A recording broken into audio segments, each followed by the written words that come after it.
Good morning. We welcome all of you to our first FYI on FOI session for the youth. This is brought to you by Makati Business Club and the Center for International Private Enterprise.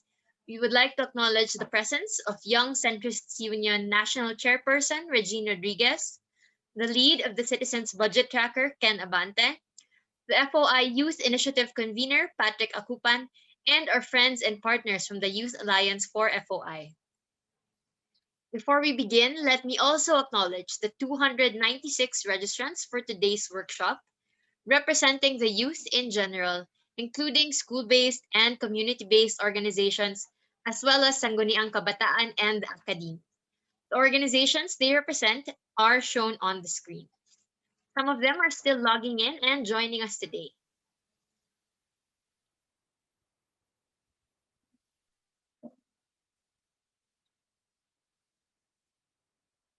All right, to officially open today's workshop, may I call on Alexandra Panagiton, MBC's FOI Project Manager, for her remarks and to introduce our facilitator. Alex?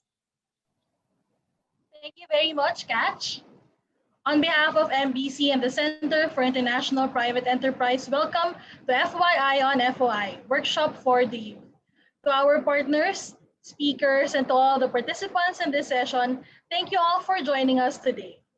Being part of the youth, I think I can speak in behalf of my all-women team, by the way, when I say that we were both excited and pressured to organize such event. Much of this comes from the reason that we, ourselves, are genuine FOI advocates and have joined youth organizations calling for the passage of the FOI way back in college, when there was a strong uproar to the FOI law that was promised, but sadly never really took place. Presently, 120 countries in the world have FOI laws. We don't, despite FOI bills being filed since 1992. In fact, the FOI bill is older than most of us in this session, including me. And so this is a challenge to our generation. Let this be our legacy to this country. Let us be the generation who will finally put an end to this and pass the FOI law. Well, to the credit of this administration, we have an FOI executive order, one of the administration's first issuances. But as an EO, it only covers the executive department and can be rescinded at any time by this or any future administrations. As an EO and not a law, it is also more difficult to enforce and has evident limitations. For example, if a member of the administration violates freedom of information, who can sue him and where? The benefits of FOI is apparent, especially in this day and age, when information through the use of technology should be easily accessible. Time and again, this country sees the power and interests of the youth in good governance. And a key foundation of this is freedom of information. Some pressing and timely issues on the FOI are the accountability on funds being used in the Bayanihan Tuhilas 1 Act, the increasingly complicated process in the request and release of statement of assets, liabilities, and net worth of public officials, and the questions on the ongoing negotiations for the COVID-19 vaccine. These are just some of the discussions and questions that we will be tackling for today. I know that a lot of you are excited to learn from our experts and speakers, and so let me now put your focus on the screen and quickly present the program of our workshop. For day one, Ms. Regine Rodriguez will be our facilitator. In between our discussions, poll list links will be posted by our team in the chat box, and we hope to gather your viewpoints on some questions on FOI that we have posted. From there, we will be engaging in interactive discussions. After which, Mr. Ken Abante, team lead of the Citizens Budget Tracker, will share the CBT with us and their challenges on coming up with a tracker. He will also be tackling their latest research on data for empowerment cases. At the end of day one, the convener of the FOI Youth Initiative, Mr. Patrick Akupan, will share his reaction on the workshop and discussion. And you, our participants, of course, will also be given the chance to voice out your questions and concerns on the FOI. Tomorrow, our day two will start with a quick recap of day one and then proceed to our keynote speaker, Pasig City Mayor Vico Soto, who will be sharing the experience of Pasig City, the first Metro Manila LGU to pass its own FOI ordinance. The workshop will then be facilitated by De La Salle College of St. Benilde School of Diplomacy and Governance Dean, Dr. Gary Ador Janicio. At the end of our two-day session, you will all experience how to request for public data through the EFOI portal with the help of PCOO Undersecretary Chris Sablan. These jam-packed 2 days will equip us with knowledge on how FOI can give us access to information and how our digital skills can be used and maximized to promote transparency, good policies, and accountability. This will also enable us to engage with other youth leaders and rebuild the movement towards the passage of the FOI law. With this, we highly encourage you to tweet your FYI on FOI experience and even tag your district representatives on Twitter and Facebook and use our official hashtags. Hashtag FYI on FOI, hashtag MBC for FOI, and hashtag PassFOI now. A quick reminder that only those who will finish the 2-day session and answer our post-event evaluation at the end of day 2 will be given certificates. Now, to start our workshop, let me call on our facilitator for day 1. She is the Chief of Staff at the Office of the House of Representatives Deputy Speaker Rufus Rodriguez. She is also a former UP Diliman USC Counselor, a Juris Doctor graduate at UP College of Law, and at present, the National Chairperson of Young Centrists Union. Ladies and gentlemen, please welcome Ms. Regine Rodriguez. Hi, good afternoon, everyone. Thank you very much, Alex, for that introduction. I would like to officially welcome everyone also to this event. Let me just share my screen. All right, so I hope everybody can see the presentation today. So first, thank you to everybody who's here, especially the participants, for devoting a part of your Monday afternoon with us. I'm sure that you are busy with all your workload, school load, especially with the distance learning happening now. So again, thank you for being here. I would also like to personally thank MBC for hosting this 2-day event on the FOI for the youth, giving us all a chance to learn together and collectively find ways for the passage of this timely and relevant law. We hope to make this discussion as engaging and as interactive as possible. As mentioned by Alex, we will be taking in questions through our chat box in the course of the discussion. We have segmented the discussion per topic point, and we will be giving you some time to air out your opinions as well. After each topic, we'll be giving you a few minutes to answer a quick polis survey to level off and get a better glimpse of the pulse of the youth, especially young leaders like you, on key opinions in each FOI subtopic. So let's begin. What is the scope of our discussion? I will be facilitating the discussion. I hope to also be sharing some of my own insights in my experience in Congress, as well as my experience in the youth sector when I was in student council in the University of the Philippines, Diliman, and also, of course, in my youth organization, which I belong to, the Young Centrist Union. Just some presentation highlights. We will be tackling the following. First, the principle of FOI, the legal basis of the same. What are the what laws do these emanate from? The significance of FOI, especially to the youth. The 2 types of FOI that we're seeing as a trend in other jurisdictions, FOI safeguards and exemptions, and the proposed legislation as we see it today in the Senate, the House, and also past ordinances already in the LGUs. Let's start. So again, we would like to make this as light as possible. Any of your questions, please send it to the chat box as we are discussing. I'll see it and I hope to tackle it in the middle of the discussions.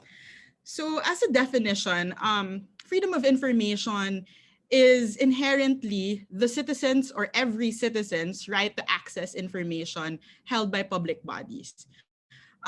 I just want to lock this in with the social contract theory. I'm sure a lot of the young leaders here are knowledgeable of the social contract theory.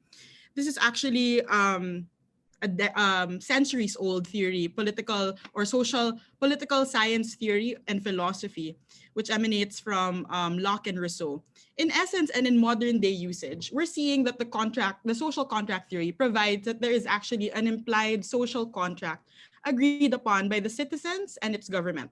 On the part of the citizens, the obligation of the same are that the citizens are to shed some of our individual wants.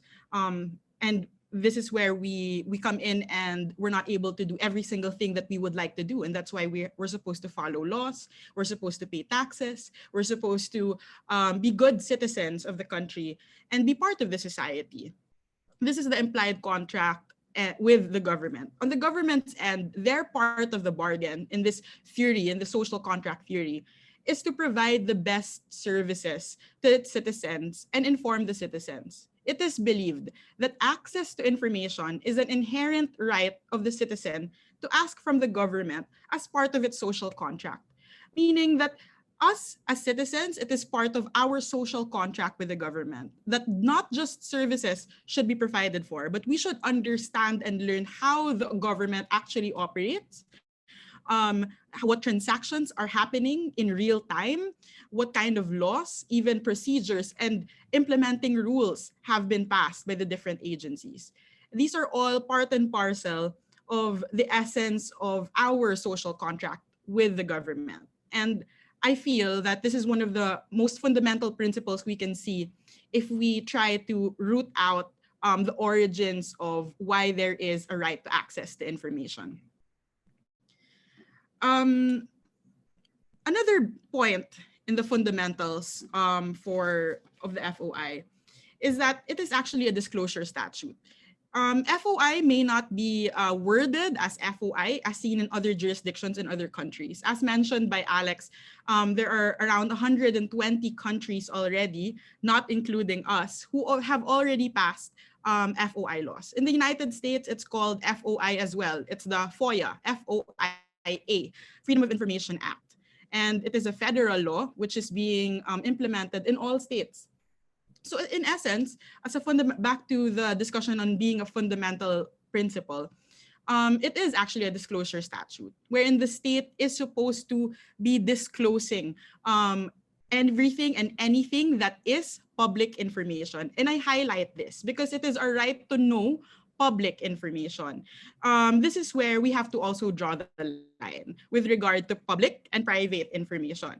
Public information is basically, as we can see it today, is most of the time held by government or by public institutions. And this is a right that we have because we as citizens are taxpayers, and we as citizens are who are to be served by the government. So inherently, as a disclosure statute, it stems from the belief that the citizens and the public have the right to know what is going on, as I mentioned, in the government, and use this information to become empowered citizens. It doesn't just stop in just knowing this information. Later on, we will be delving into the significance of this and how we, especially the youth, can use this kind of information as to become better informed and empowered citizens. So why is the right to access information? Why is the right to access information so important? First, as I mentioned, we are talking about public information. And by the very word, because it is public, it is for everyone's consumption inherently. Second, as with everything, information is power. The more the public knows, we believe that the more the public can adjust its expectations and also be more critical at the same time of the government. The government, we believe, shouldn't be close to any criticism or opinions by its citizen. And this is where we come into the next point. The fundamental right of freedom of expression encompasses the freedom to seek, receive, and impart information and ideas through any media, regardless of frontiers. Even before these, 120 countries started passing their own FOI laws, we have seen this emanating also from the United Nations. So in 1964, there was a resolution passed by the United Nations General Assembly. It's the Resolution 59. This is also seen in 1948 in the Universal Declaration of Human Rights as a clear affirmation that the right to access that the right to access information is a human right, as it is stemming from the freedom of expression or the right to express oneself. So this is why I find it necessary to also kind of discuss freedom of expression, just a glimpse of it at least. Well, freedom of expression is the right, um, is our right to express our beliefs, thoughts, ideas, emotions, free from government censorship, free from backlash, free from persecution from the government and also other individuals. And that is why this is actually a very heated topic now, especially in the social media platforms that we have today, wherein everybody has their own opinion, and sometimes it becomes a gray area of where we draw the line in terms of how opinions hurt other people and when it becomes illegal.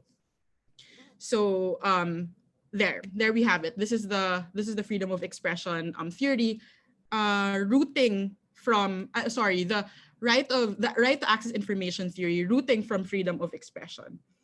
So all in all, we're seeing that to create better informed opinions, public information and access to the same becomes a vital ingredient in society. Because if we don't know exactly what our government officials are doing, then I don't think that us as an electorate, us as citizens, will be able to create the better informed decisions in terms of election purposes, let's say, or even in terms of policy making. Because as much as possible, government officials are supposed to be our representatives. If we do not know what our representatives are doing, or what the transactions are, or what is transpiring already in government relations or in government activities every day, then I don't think the citizens will be as informed as possible and will be leading to asymmetric information between the government and the citizens. So I think at this point, I will take a pause here because we will now start our polis survey in terms of the principles of the freedom of information. Catch, I think it is now in the chat box. So at this point, we will be giving you 2 to 3 minutes to answer the polis survey on this topic and share your opinions. Please click the link on the chat box provided. Later, after these 2 to 3 minutes, we'll discuss some of the points emanating from your points in a short while.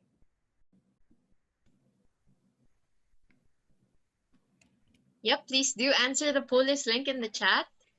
We're looking forward to what you have to say. As of now, 98 participants have already voted.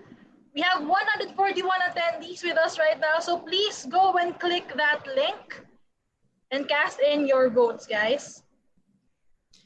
And also, don't forget to tag your district representatives if you do have Twitter. It is a very important tool, actually. Most of our district representatives actually use their own Twitter account and manage their own Twitter account. So later, I'll be showing some of the insights with regard to this. But if you have the time, if you have the chance, please do tag them and use the hashtags. Our official hashtags are hashtag FYI on FOI, hashtag MBC for FOI, and hashtag pass FOI now. While the result is being generated, you know, Regine, it's very interesting to know that our legislators, our congressmen are actually on Twitter. They're actually the ones using their Twitter accounts. And so I think this is one very important way for us to actually let them know and let them feel that we want the FOI bill to be passed right away. Agreed. I think a lot of the initiatives from different and various issues have actually been very loud on Twitter and in other social media platforms. And based on our experience in Congress, rest assured, these are things that are actually really seen by, if not the staff, the representatives themselves, and they take it into account. And especially for the representatives who do have Twitter accounts, they do actually reply. So my suggestion is to really try it out and tag your district representatives. Agree. We actually have a lot of movements already and legislations that were passed, and through the help actually of the youth sector on Twitter. I think while we're waiting for everybody to finish answering the police report, could we turn to one or two questions that were posted in the chat earlier? She says, realistically, not all information can and should be made accessible to the public. I think I can possibly think of diplomatic, security, and similar information. May I know what types of information should, logically speaking, be made open to the public? Great. Reg, Thank Alex? you. Yeah, thank you, Ms. Nava, for that really great insight and question. No? Actually, we will be discussing point by point the exemptions that are actually being proposed in the current legislative bills that are pending in the committee levels in the House and Senate. You're correct. The diplomatic, security, and a lot of other exemptions are there. And I think this is where the gray area comes in. You're right that not all public information will be accessible. It is not part of the proposed bills. We're looking at diplomatic, of course, defense, also national security concerns. We're also looking at data privacy, of course. If you're not yet knowledgeable about it, we also have our data privacy law. That is a law which is already in effect right now, which protects our personal data as citizens. But again, these things will definitely be thrashed out later in the part of the outline where we do talk about the safeguards and exemptions of FOI. Is there another question, Catch? All right, so there is a question from one of our anonymous attendees here, Reg. How can we push for the FOI if some businesses are supporting these corrupt practices? For example, under the table arrangements or election supports in exchange of protection or tax shield. Yes. Well, I think this is also going to be tackled later on, also part of the proposed legislation, where we can really thrash out these things, especially with regard to safeguards that we do need when it comes to certain sectors who may be lobbying for not for the FOI or for it to not be pushed, and what can we do about it. So I wouldn't want to preempt that discussion later. Definitely tune in for that part in the slides as well. I just wanted to bring to light the comment of Ms. Nava after our response. She said, right, data privacy law, I've been hindered in obtaining some information for a research because of this. And this is totally an important concern that we're seeing, especially for the youth and the academe as well, wherein information is not easily accessible, and therefore research, especially in the academe, is hindered, or it's not easily accessible. No, so these are things that we will definitely discuss as well as a significant part of the legislative bill.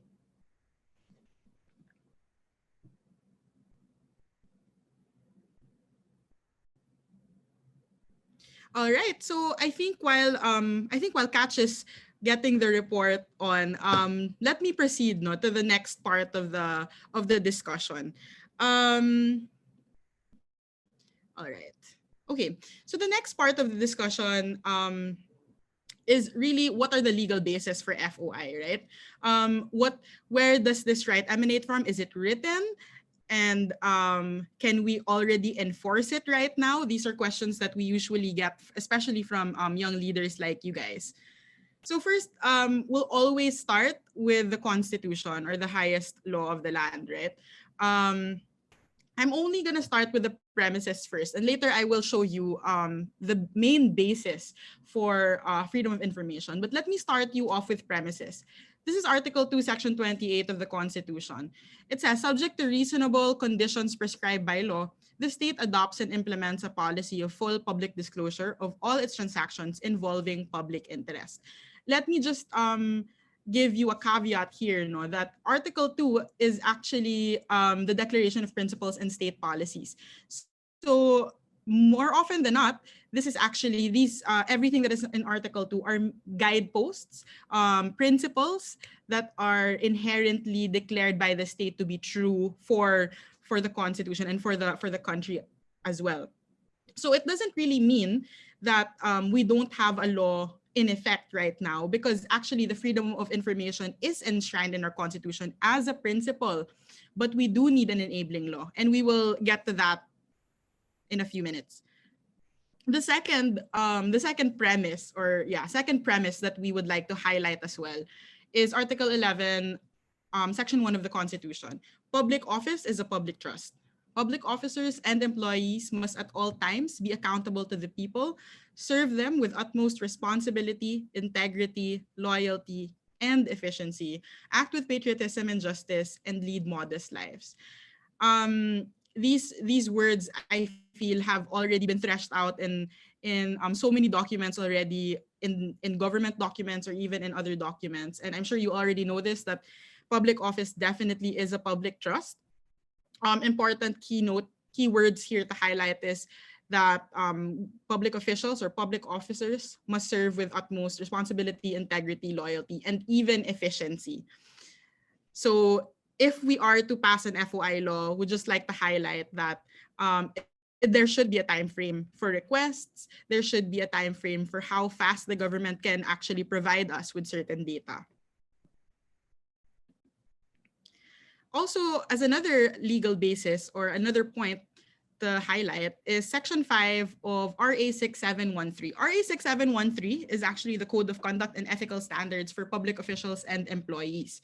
So it highlights here, the standards to which we should actually uphold our public officials and public employees.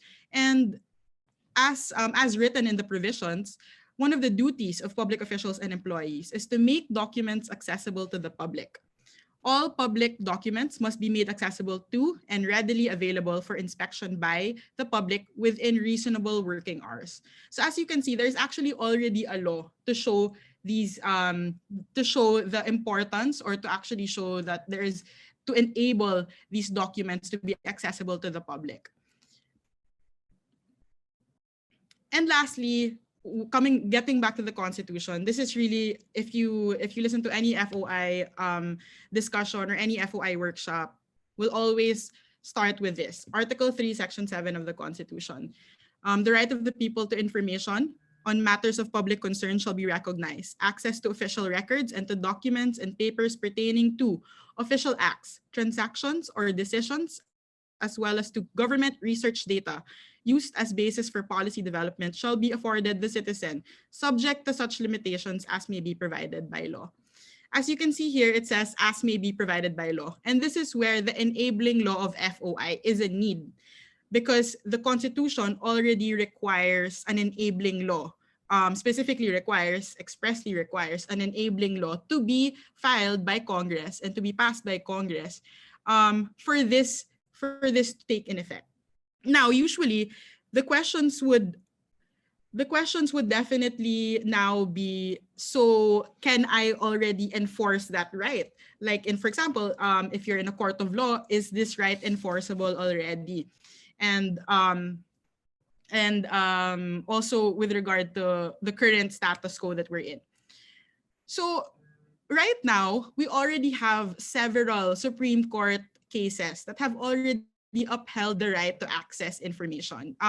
You'll see that if you do research on jurisprudence, you have the case of Chavez, you have the Senate case also on that, actually detailing what the right of access to information means. So why is there a need for a law? The need for the law is really because we don't know as of now, and the Supreme Court cannot also act as legislators with the separation of powers. So the Supreme Court cannot make a law. So definitely, this is where the law comes in, to fill that void. It's already there. It's already in our Constitution. The Supreme Court has already affirmed that right to be true and to be inherent in each citizen. But the questions now will be, to what extent? What are the rigid exemptions? Who will be penalized? How will they be penalized? And this is where the law is supposed to answer that giant hole or the loophole that we're still seeing right now.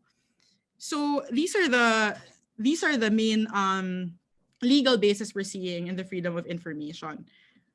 Okay, So now, we also have Executive Order 2, Series 2016. So this was actually passed in 2016. An executive order is an order passed by the executive, by the president. Okay, so the salient features include that the coverage of EO2 is for the executive department. It includes LGUs and GOCCs as well. I'm sure tomorrow with USEC or ASEC Chris Ablan, he'll be able to really talk about this more, because this is already being implemented in the foi.gov.ph and Open Data Philippines site under the PCOO program.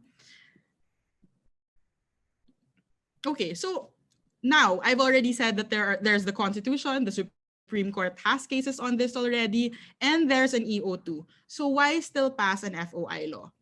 So here are a few points for the significance of the institutionalization or actually passing an FOI law in Congress. First, it is to encompass all branches of government. So EO2 right now does not encompass or has no coverage over the legislative branch and the judicial branches of government. Because it is an executive order, it only covers the executive branch. So this is why the FOI law is important for the national legislature to actually pass this FOI law to encompass everyone in government.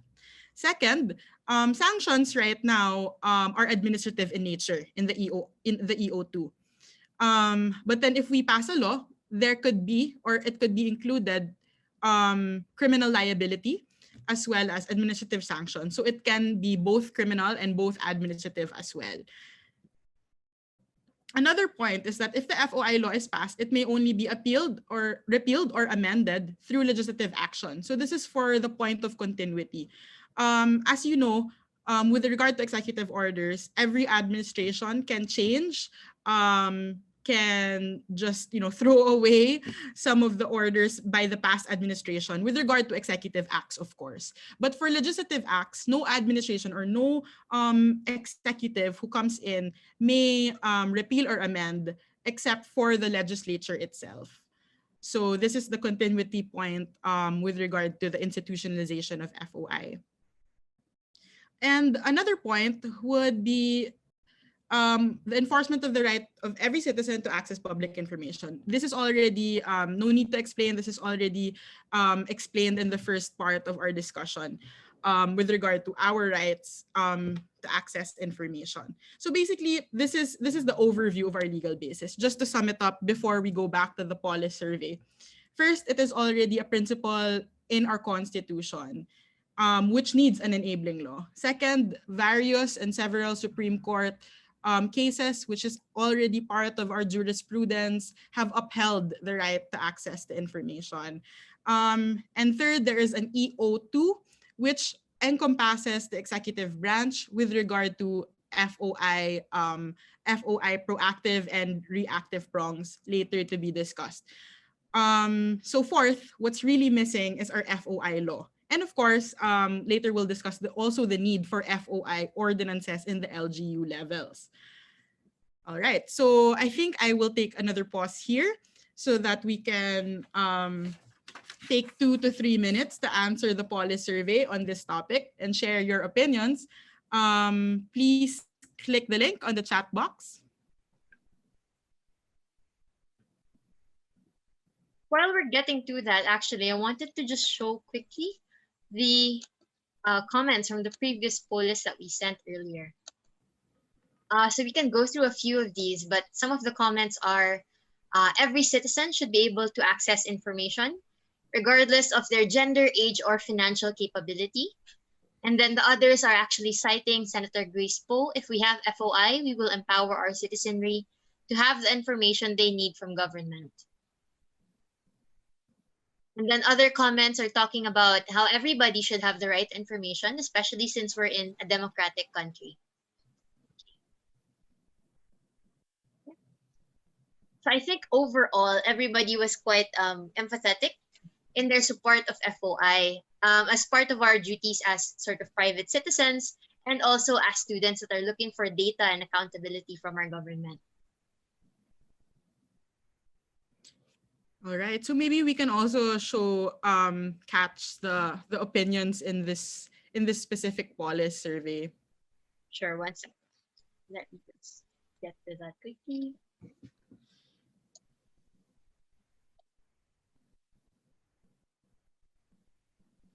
Okay, so while Catch is doing that, I'm looking at the question queue right now. One question from an anonymous participant: are there policymakers who aren't pro FOI? Aside from the benefits, what are the risks and costs that may incur by approving this law in the Philippines? First, with the first question, no, are there policymakers who aren't pro FOI? I don't think you will find a policymaker or a legislator who will tell you point blank that they are against FOI. But you will definitely see that through their voting patterns as well, or maybe even by asking them. But the last time that this was the closest to getting passed, which was in 2015, I think, in the Pinoy administration, it was actually a very, very close call. If you guys were already aware at that time, or were already involved in the FOI initiatives, it was a very close call. And in the end of the day, there weren't enough numbers. So I don't think you will see, or you will find somebody who will tell you, a legislator who will tell you point blank that no, I am not for FOI. But definitely you will see that in their voting patterns. Benefits, risks, and costs will definitely be tackled later. There. Okay, so thank you for your question. Later, we will be tackling these benefits, risks, and costs. We have another question here, Reg, from an anonymous attendee. The government officials are very good in making excuses, just like the transparency in the price of vaccine. Even the FOI is passed as a law. How can this be a game changer, given that the Philippines is known for being poor in enforcing laws, especially for lawmakers? Yes. So with regard to enforcing the law already, right now, I think that there is one of the proposed legislations to actually create a commission to oversee the entire FOI. So that's one of the proposals in the bills today, to make sure that the FOI implementation is actually efficient. That's one of the points that we're trying to look into also, which is a problem of efficiency in the government. But I think that's really an executive question already. And right now, the executive questions will definitely come in once the FOI law is passed and there is an IRR already, or an implementing rules and regulations passed already. So from there, I'm sure we can be able to tackle those efficiencies and whatnot. Thank you very much, Reg. Another question from Josefa. Which country are we modeling after in terms of this law? Well, there isn't really any model at this point. Maybe the closest would probably be the United States. They've had it for decades already. But other countries have also really passed their FOI laws already. And it's kind of, how do I say it?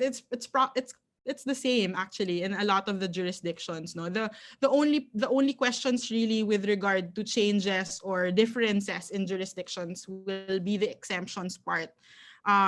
Which exemptions are to be included in terms of the FOI. So what's going to happen if an FOI law is passed is the general rule and the presumption is all and every public information is accessible to the public. And that's where the law comes in and delineates on the exemptions themselves already. So that's where I think there will be differences in. But I think with regard to like the specifics of other jurisdictions, I know that tomorrow there will be a discussion on this as well. Thank you very much, Rich. Before we move on to our next topic, last question from an anonymous attendee. How do we draw the line between freedom of expression and undermining other people? Are there any limits or restrictions?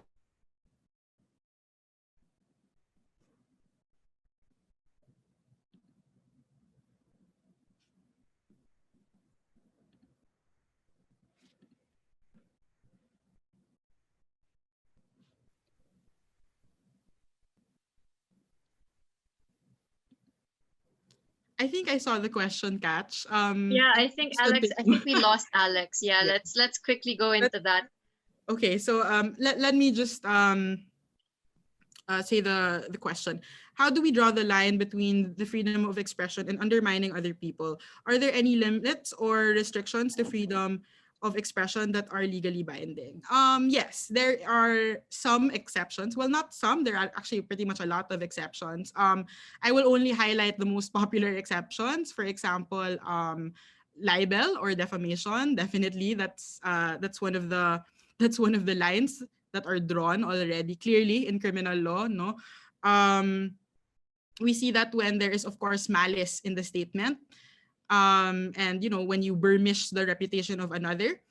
Um, there are also other exemptions in um, there are also other exemptions in the law with regard to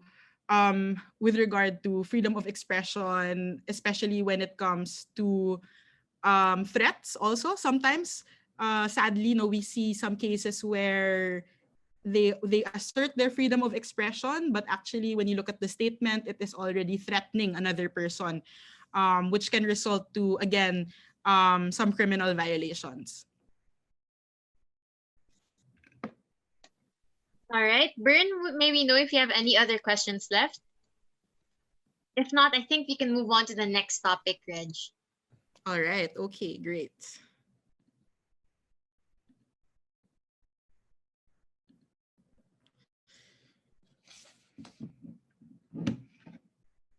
Okay, so we've already discussed the legal basis of all of this and in our current jurisdiction in the Philippines. Now we'll be discussing the significance, no, the rationale for freedom of information, and this is not just applicable to us but also applicable globally.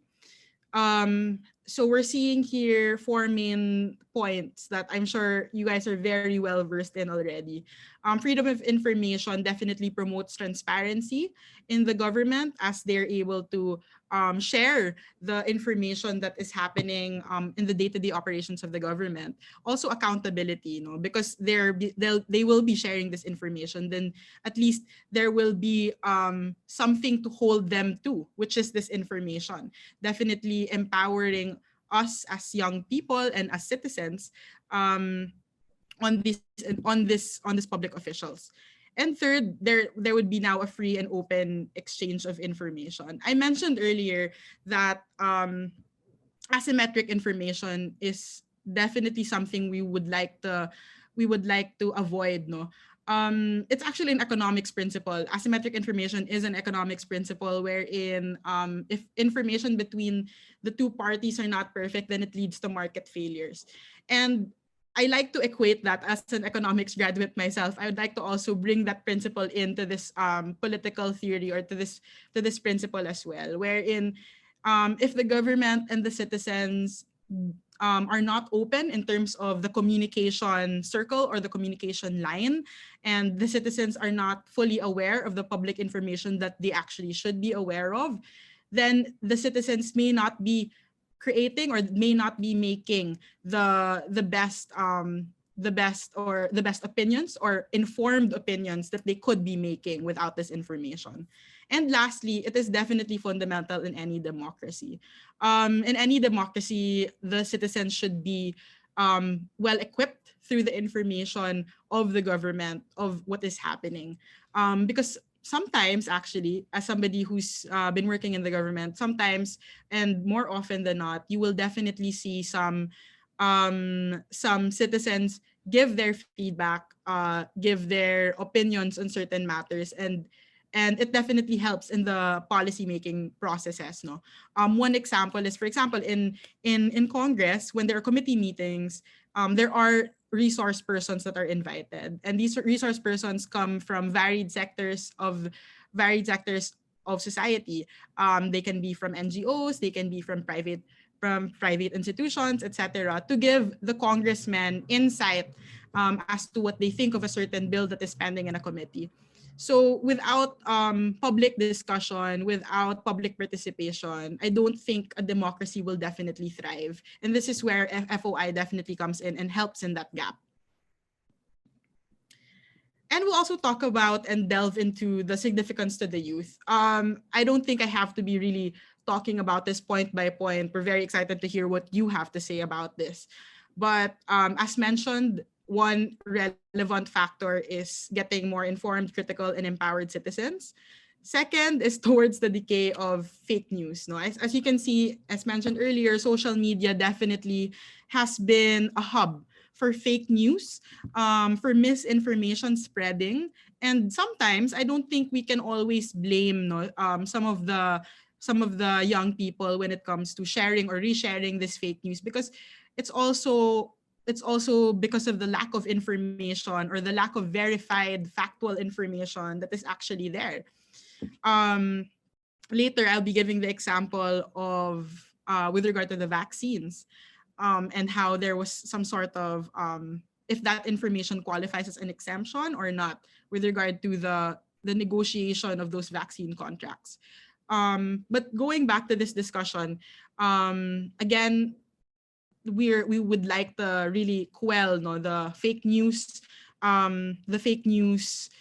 stories or posts that have been circulating online. And I feel, and we all feel, that FOI will definitely be an important factor in terms of quelling this, because it's supposed to make it easier for us to verify this information, to make sure that what we are sharing is correct, or what we're posting is actually factually correct, especially if you're creating or making an assertion of fact and information. Third, as mentioned earlier, definitely it assists in academic research. Academic research always leads to innovation, and FOI will be a bridge or a tool to help in this academic research of any institution. As mentioned, no, in one of the FOI talks in the United States, they were saying that actually one of the biggest things, or one of the biggest factors and users of the FOI portals or the FOI platforms in the United States are actually businesses and even the academe as well, because they're able to access information from the government being one of the biggest holders of information. No? I don't think you can find another institution who holds that much information, especially to help with your research. So that's another point. And lastly, the trickle-down effect. Transparency through open information from the government to its citizens trickles down to other things or to other institutions like LGUs following this kind of law, and making it into an ordinance. And not just LGUs, even in the private sector, we're seeing that an FOI passage, or the passage of an FOI law can help in terms of the culture of openness of information. Of course, subject to certain exceptions to be discussed later, no? But just generally the openness of this kind of information. Because if the government can be open about that information, then maybe we can expect this trickle down in other sectors of society as well. Okay, so I'm gonna again take another pause and hand it over to Catch for the Polis survey.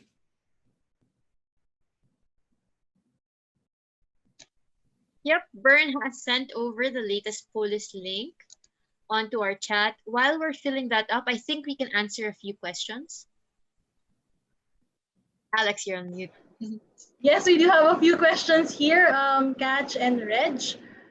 First is an anonymous question. Do you think that our justice system is ready for this law to be passed? Okay, that's a very interesting question, no? Definitely, I think that it is naman. I think it is. It's just gonna be a matter again of enforcement, really. It's, for me at this point, no, once the law is passed, it's gonna be the political will of the main executive.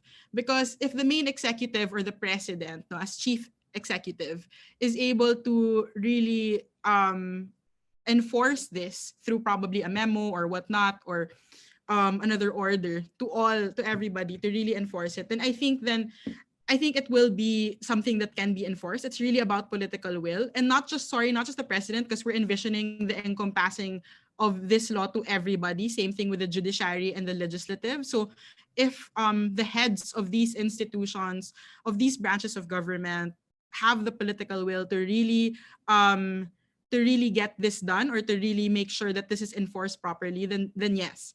I don't think it's really a matter of of it being a question of whether the justice system is ready, but whether the different branches of government are ready to take on actually disclosing all of this information and having political will to do so. Thank you very much, Reg. Another question, another anonymous question. If a government official is reprimanded for failing to disclose public information or document, will his employees be held accountable for it too? He just thinks, or this person thinks, that a lot of public employees are taking the fall for the incompetence of some public officials, and the penalties of these officials are not as severe as his or her employees. Yes. So well, in the proposed law, at least, no, we're looking at both the officials and the employees as well, because there will definitely be employees who are tasked also to really implement the FOI law. So we're seeing criminal and administrative sanctions for these officials and employees. I do understand though where you're coming from.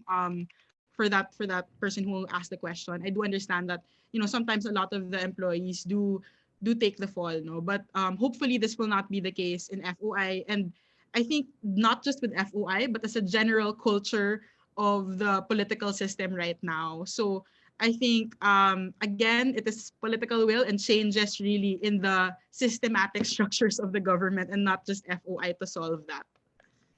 I think this question is quite relevant to our initial question, Reg. Can the government or public corporations refuse a freedom of information request? Yes, definitely, yes. Later it will be discussed, no, because there will be exemptions and safeguards that we will discuss later with regard to certain items that not just us but also other countries, no, have deemed as exemptions to this public information because it may endanger our national safety and diplomatic negotiations as well, and other exemptions, like for example, just as a glimpse, no, like the Bank Secrecy Act. Of course, you wouldn't want the government snooping into your bank accounts, but those are just few of the exceptions which will be threshed out later. So yes, the government may not say yes or may not approve such a request. All right, another question here. Why is this law now being discussed and is so hard to pass, when in fact there are legal bases to support this? FOI law is what we need right now. If passed, it is definitely beneficial to every citizen in our country. Thank you, Alex, for that question, and thank you also for the person who actually asked the question. Why is it very difficult? Political will of legislators, definitely. I cannot speak for them as I am not a legislator myself. However, in previous discussions, we have seen some sort of a tug and pull with these legislators because I think they're primarily concerned with their SAL-ends. Unfortunately, they are concerned that these SAL-ends will be released to the public. But for me, if there's really nothing to hide, then there shouldn't be an issue on it. But that's just my personal opinion. So, but again, I can't speak for the legislators as I am not one myself. But I think that's one of the reasons. Also, lack of public clamor. I think in this time, because the last time that the FOI was about to be passed in the Pinoy administration, there was a lot of public clamor. So it did reach the third reading, no. And it even got passed in the Senate. But I think the political will for this current administration is lacking to pass an FOI. Perhaps our attendee who asked that question, Mr. John Christopher, would like to ask a follow-up question. Yeah, cool. Do you have any follow-up questions, Mr. John Christopher? All right, if Mr. John Christopher does not have any follow-up questions, I think there's a question actually, Reg, from our from the Philippine representative of Center for International Private Enterprise, Mr. Ryan Evangelista. Hi, Ryan. Hi, good afternoon. Good afternoon, everyone. And my big congratulations to MBC first for organizing this very timely and well-attended forum. And Regina, I've been listening to you, and thank you so much for the very good insights and very comprehensive take on FY. My question actually relates to the previous question that you read out. And for an FOI legislation, which is very fundamental, as we said, in as far as transparency and harnessing our rights as individuals to interact and communicate with the government, we mentioned one of the struggles or hurdles that we have at the moment is creating that buy-in and trust and confidence between the politicians or the policymakers and the public, and noting that we have a lot of experience in terms of weaponizing laws, beautiful laws actually, and make it more politicized in the way. How do you think we can avoid, using an FOI uh, legislation as a weapon to basically attack uh, interests, or promote individual interests in as far as both the policymaker is concerned, but also the public is concerned? Because I think that's part of the trust and confidence building process that needs to be addressed. And I'd be happy to learn and also get your inputs on this, having the luxury, or not necessarily the luxury, but the opportunity to deal with a lot of our policymakers in this regard. Thank you. Thank you so much, Sir Ryan, for that statement and question as well. I agree with you. A lot of the laws, at least no, in the recent past, have been used to weaponize as a weapon, really. And maybe one of the things that just off the top of my head is the citizens, or us, in the general, the private sectors, really have to act as watchdogs. This has been done in previous bills that have been very popular. In previous bills that are very popular in terms of public sentiment and public clamor, the public really comes into the committee hearings, because generally committee hearings are open to all. For me, no, the battle is not when it comes to the third reading na or later. It's really in the first reading, in the committee hearing, because in the committee hearing, this is where very important provisions are threshed out. Sometimes, sadly, because there was not enough public sentiment or enough public clamor in a certain bill, some of the provisions that some people may not feel comfortable in were passed, because it seems like nobody was watching. And this is where us as citizens come in as watchdogs. And of course, the media as well, definitely as watchdogs in this issue. Because if we start the initiatives and the lobbying and the campaign effort in the committee hearings themselves, then we can really discuss per provision. Because, for example, one of the important provisions there will definitely be the SALM. And I think that can be a tool, they can take it off as a provision. And that is a fear that many of us FOI advocates have. So in that regard, definitely first is being a watchdog in general, getting up the public clamor again. I think medyo napagod din ang public clamor before in the last administration, because we were so close. I remember I was in college doing those rallies as well. And in this administration, we're actually a bit far behind because we're just in the committee hearings. But not to fret, there's still a lot of session days and a lot of time to ask for them to tackle it in the committee level, and for us to actually be there. Our presence is so important. Thank you. Thank you very much. If I may also take this opportunity as Yes. a follow-up question, I think in as far as the pandemic is concerned, it really taught a lot of our policymakers, and I mean a new degree and even dogma in as far as looking at priorities. And for next year's or election year, how where do you see? I mean, from your interactions, probably, and also your observations, where do you see the FOI in as far as priorities? Probably, if we don't get it past this year, which is the last, opportunity for us in this Congress, where do you see it in as far as opportunities for priorities in next year? I mean, looking at the campaign season to begin with, and opportunities to work with legislators who are on the right track in as far as supporting the bill or any kind of bill that is already pending for reading or deliberation.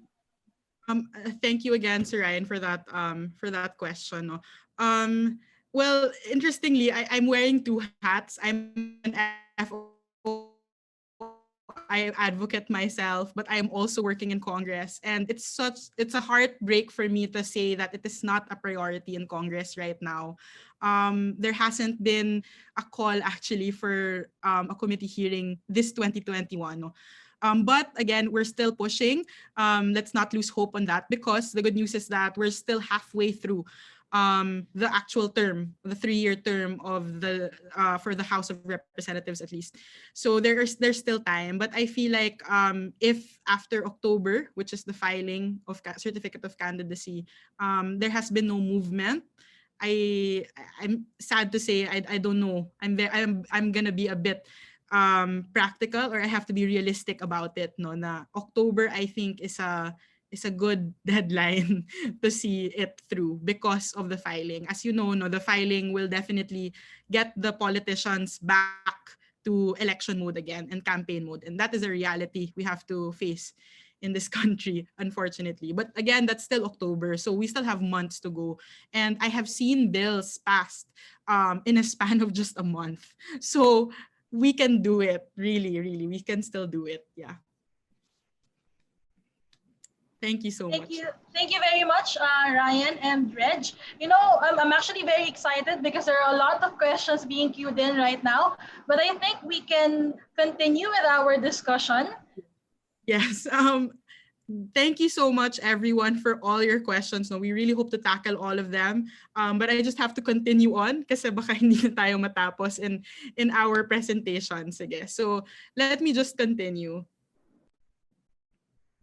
All right. So I'll try to go through this as brief as possible because I'm very sure no everybody here, or if not all, most are very knowledgeable already of the FOI. So let's discuss this important concept no in FOI. There are two major prongs in FOI. First, an FOI is reactive, and an FOI that is proactive. Let's start with the proactive FOI. When we discuss proactive FOI, these are information that should be mandatorily disclosed. Even if there is no request, you should be able to access this in their websites. If you go to their office, they have a platform, or they have a system of actually giving you the information, and it must be disclosed to the public.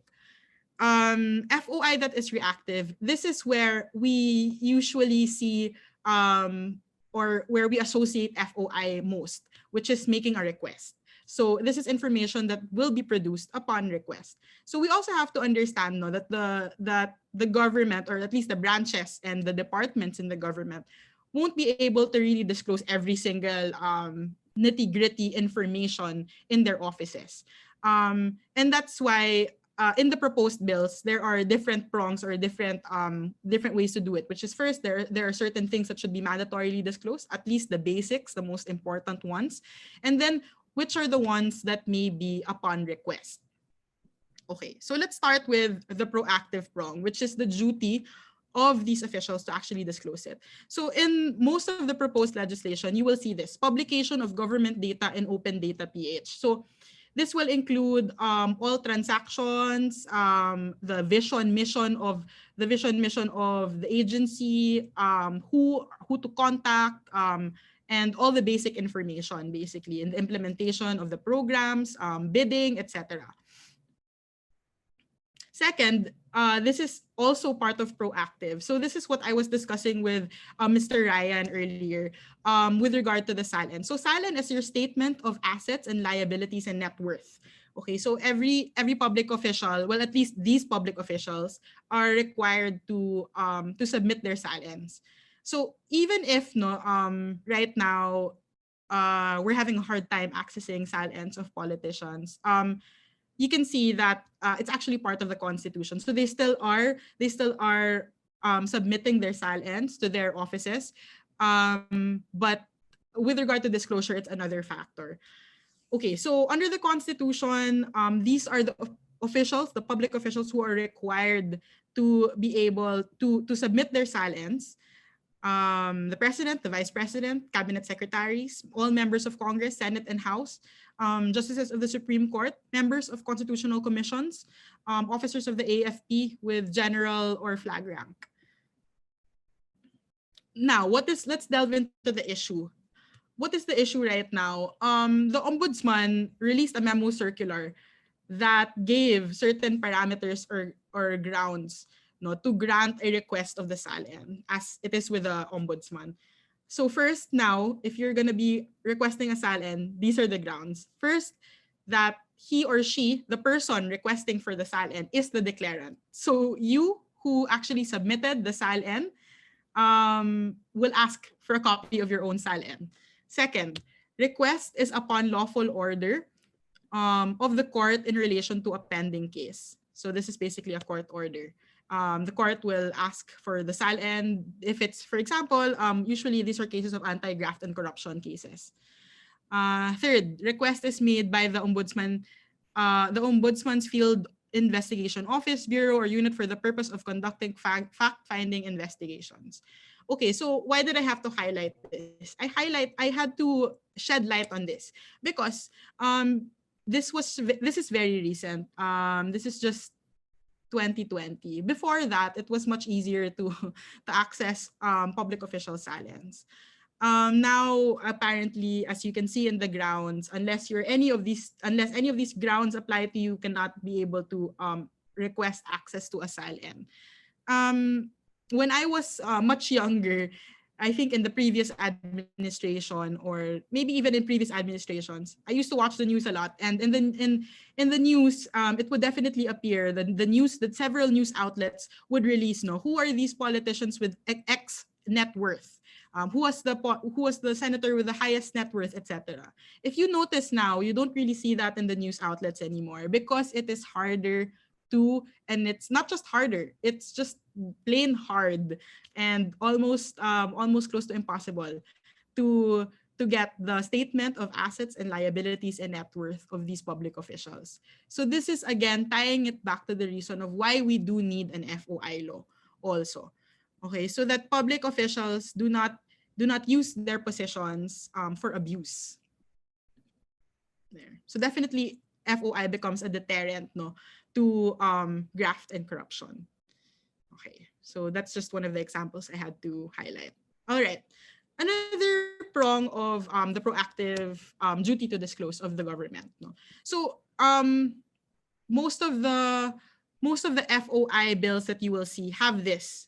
All agencies and branches of government shall publish in their websites and update public information in full, including rules of procedure, description of forms, public documents or records, including annual budget of the agency, itemized monthly collection, summary of income, items for bidding, annual procurement plan, construction, etc. So basically everything and anything, especially when it comes to public money, because this will definitely be a source for probable source for corruption.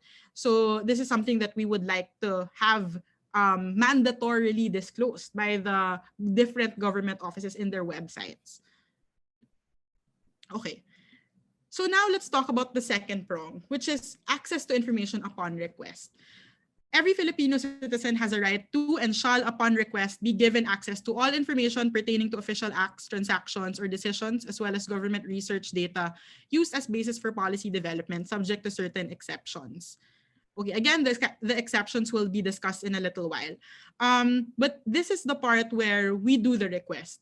Sometimes when there are academic research being conducted and they do make a request for information, sometimes this information can get very specific. So I wouldn't also want to blame the government office for not having it in the website, right? So this is where the request option comes in, or the reactive prong comes in. Also importantly, in the proposed laws that you will see in the Senate and in the House, there is a presumption in favor of access to information. There shall be a legal presumption in favor of access to information. Government agencies shall have the burden of proving that the information request is exempted from disclosure. So meaning, the general rule, as mentioned earlier, when we say that there's really a presumption, the general rule is really for access to information or availability of this information, and it will only be subject to exceptions, and it will be if they will decline a request. It should be the burden of the government to specifically prove to the court or to the person, at least it is the government's burden to prove that this information is an exempted class of information that cannot be disclosed to the public or to an individual. So that's the importance of the presumption in favor of access to information clause in the bills. Okay, so again, I will stop here. We're almost done. We're gonna be tackling the exceptions in a while. So Alex, Catch. Thank you very much, Reg. There are some questions here that we would like to answer. Definitely. One anonymous question is, are there organizations that students can join for FOI? So I assume some of our participants right now are being encouraged to join and rejoin youth organizations to support the freedom of information. Are there any organizations, Reg, that they can reach out to? Yes. I think FYI was invited to this I was also part of FYI when I was younger. Me too. Yes. Me too. Yeah, so when I was in college, I was also part of FYI. I was part of the student council in UP Diliman. Catch was also there. We're both... with the big light bulbs. I know. Turn your lights on. Yung Everything. slogan dati. Yeah. So that is still there, which is, it's called the FYI Catch, no? FOI Youth Initiative. Yeah. Yes, and also we also have the Youth Alliance for Freedom of Information. So these are two of the biggest FOI youth organizations that are existing at the moment. And so if you are interested, definitely you can join these organizations, and you can even tap their convener. The FYI convener will be talking to us later. Great. All right, another question is from Josefa Nava.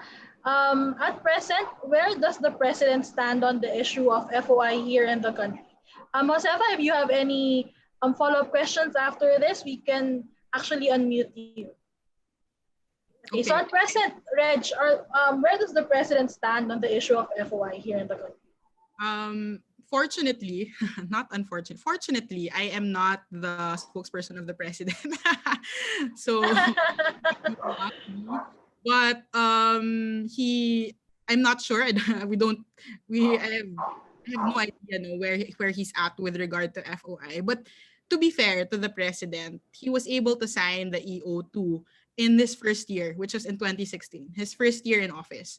And this is still in implementation. I'm sure ASEC Ablan tomorrow will be able to thresh it out for you. But I guess that is a significant. It shows how the president is for it. Through that EO. But now, years after, I'm not particularly sure on that, and I don't think I'll be able to answer that question. Catch. Thank you, Miss. Thank you, Reg. Miss Josefa Nava, do you have any follow-up questions to our facilitator on that?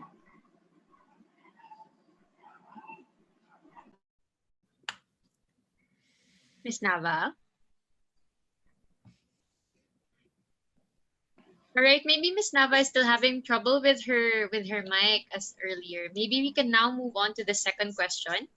Right. We have a question from an anonymous. Is Alex back? Yes, I am.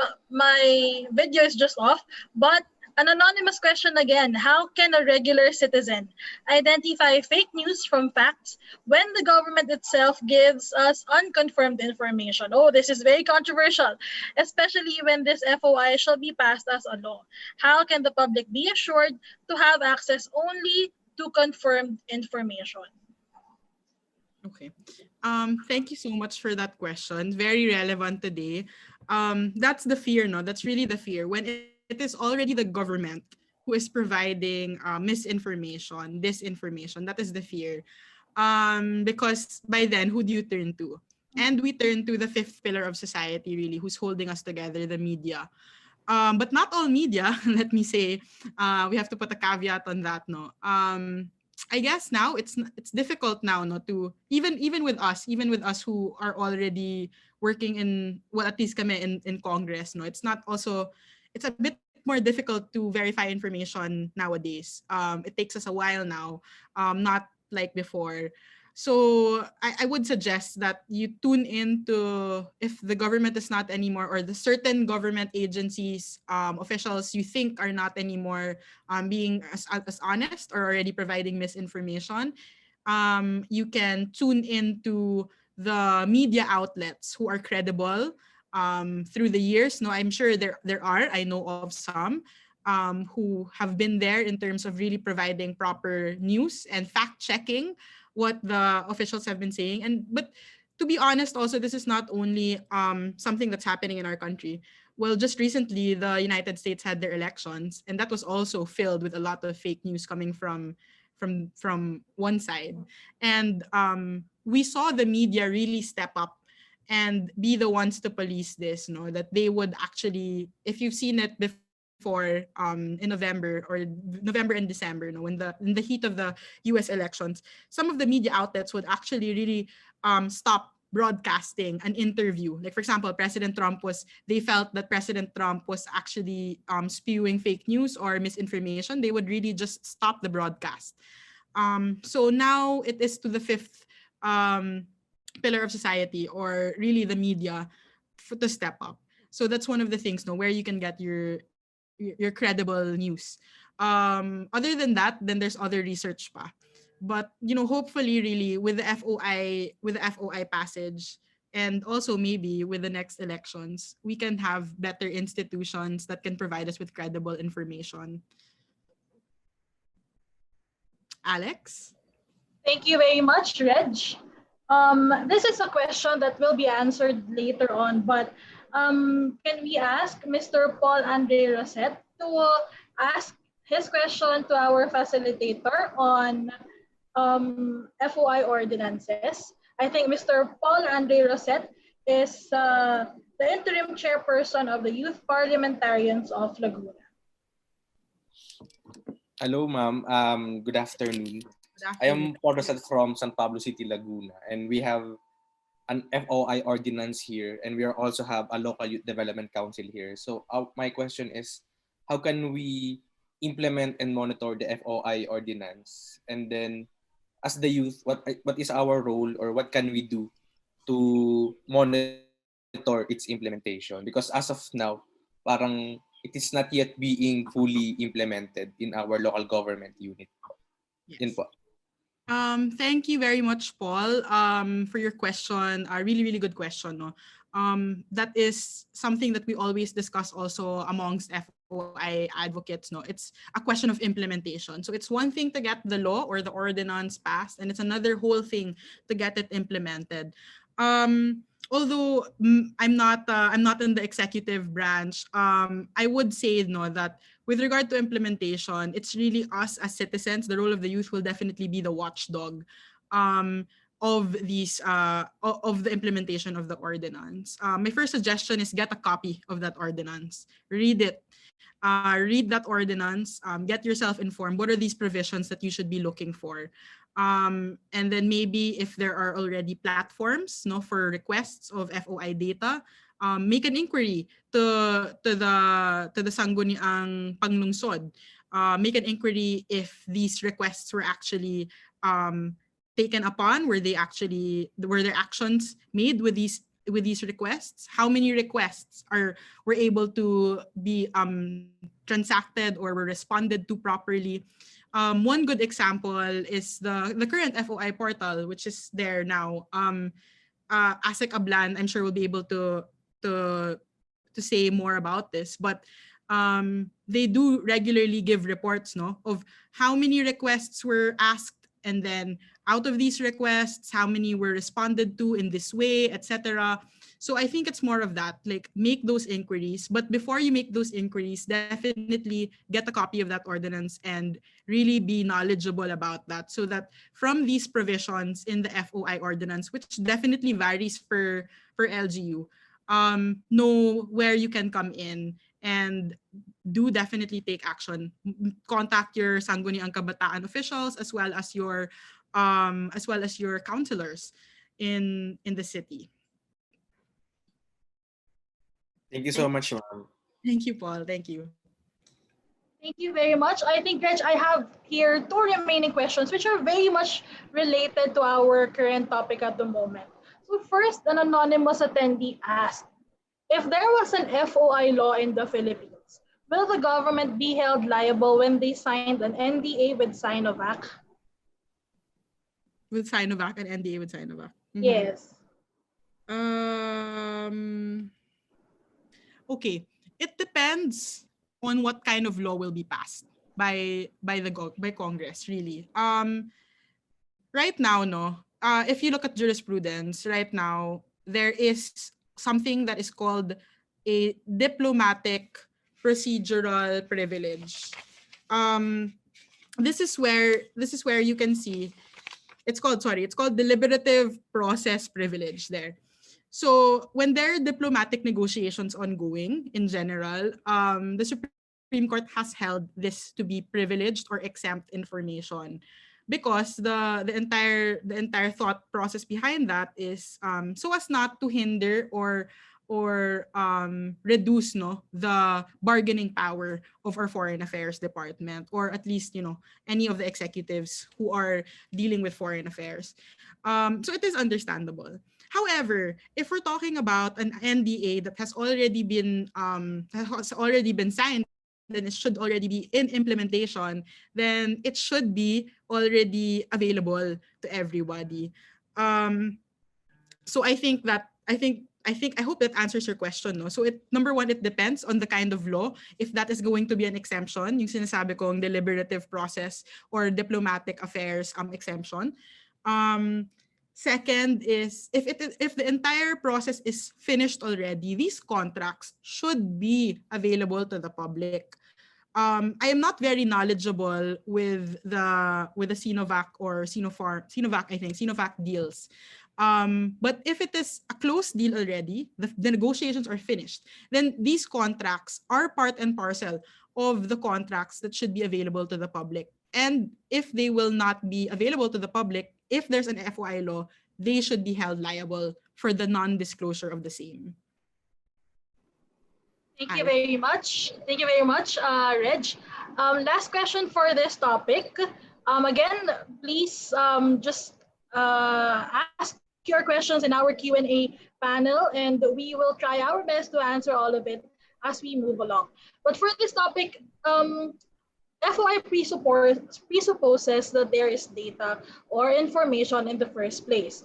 Would it not be a violation of my FOI if there is no data or information being collected by relevant government agencies, for example, government statistics? Okay, in that case, if that information is not available, I'm sorry, Alex, was the question if anybody was gonna be held liable? Was that the question? Is it a violation of the freedom of information if there's no data being collected by relevant government agencies? Yeah, it's not. It is for me at least, it is a violation of not FOI, but their duties to do so, no? However, if you guys are watching the news, they had to move the census last year. So that's an example, of why maybe there's not enough relevant, timely statistical data, because last year they had to move the census because of the pandemic. But no, if that data is not being collected by the government, then they cannot be liable for such data. But they can be liable for other laws for not actually doing their job as officials. Before we move on to our next topic, Rich, just a very quick comment from Mr. James Andrew Manila here in our chat box. We should understand and keep in mind that there is a confidentiality disclosure agreement. Mr. Manila, would you like to expound on that?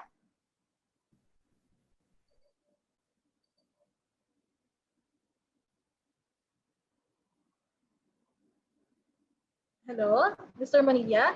Okay, Mr. Manilla is a social media associate at Arellano University Multimedia Club and associate legislator at Arellano University Politea.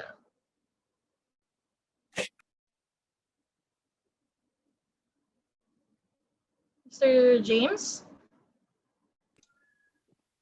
Hello? Yes, go we hear ahead. you. Yes po.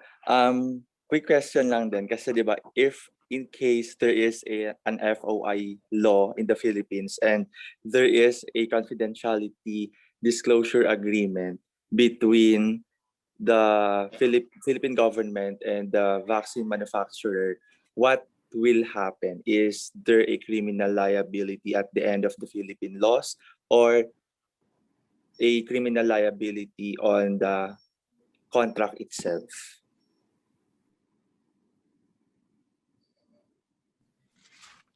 Okay. First, no, if there will be criminal liability in terms of the non-compliance in the FOI, again, as I mentioned earlier, it will definitely depend on what kind of law will we pass. And in terms of the foreign affairs aspect, until where, no, will this be subject itong mga confidentiality clauses or confidential contracts? Will this be part and parcel? Because as of now, that is going to be part of the deliberations in the House committee meetings, no, if that will be part. So we'll have to see about that. When it comes to criminal liability, in the NDA, it depends also on what is stated in the contract, no, with regard to criminal liability. I doubt that it is criminal liability, but I feel that it will definitely be fines in our part because it is the government and the firm, no, the manufacturing company. So there might be fines, but I doubt that it's criminal in nature. Are there any follow-up questions, Mr. Manilla? All right, thank you. Thank you very much. Okay, Reg, we can move on to our next topic. Yes, thank you, Mr. Manila, for your question. If you have other questions, anyway, later on, I'll be flashing our Gmail and whatnot, so you can ask more questions. But I think we're also pressed for time a bit, so we'll have to move on, no? Okay, now this is yung inaabangan ng lahat, the exemptions that we've been talking about. I would personally like to call it safeguards with regard to the FOI law. So there are a lot, no? These are not just the 4 ones. There are a lot that are being proposed. Again, operative word proposed.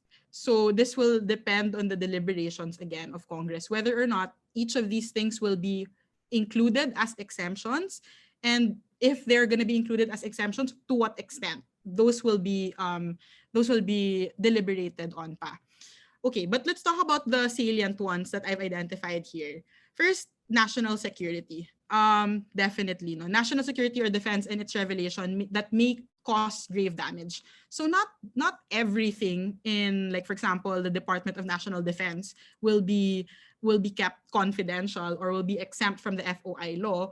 Hindi naman lahat, just those that may cause grave damage. So usually, no, if this is the wording of the law, then there will be an IRR to define what will cause grave damage to the state.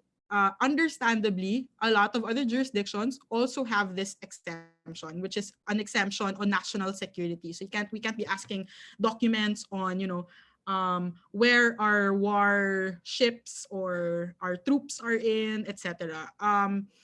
So there, we also see that naman in application now. In previous operations of the military, they only give their report when the entire operation is finished already. And sometimes even when it's not finished, they refuse to give the report on the basis of national security. So that is, I think, for me, understandable. Here we're gonna move on to foreign affairs. This has been in the discussions earlier in the Q&As. Foreign affairs of the Republic of the Philippines and its revelation shall unduly weaken the negotiating position of the government or may seriously jeopardize the diplomatic relations of the Philippines with other states. This is not absolute, and this is subject to certain qualifications. The basis for this to be included is we've already seen this in Supreme Court cases also. Talking about these diplomatic negotiations, especially when they're still in the negotiation, they're still in the negotiating table. So when they're still in the negotiating table, more often than not, and even in other jurisdictions, these are not to be disclosed to the public, so as not to weaken the bargaining or negotiating power of the Philippine government. And it's the same thing with other governments who we do negotiate with regard to foreign affairs matters. So there. Third salient point is really data privacy. This is, I think, should be one of the first important exemptions, because just as much as we do need access to public information, equally as such, we should also protect personal, private information of individuals. So citizens' personal information cannot be used nor shared without individual consent. So that should be the general rule there. So for example, one of the questions that were asked to me before is,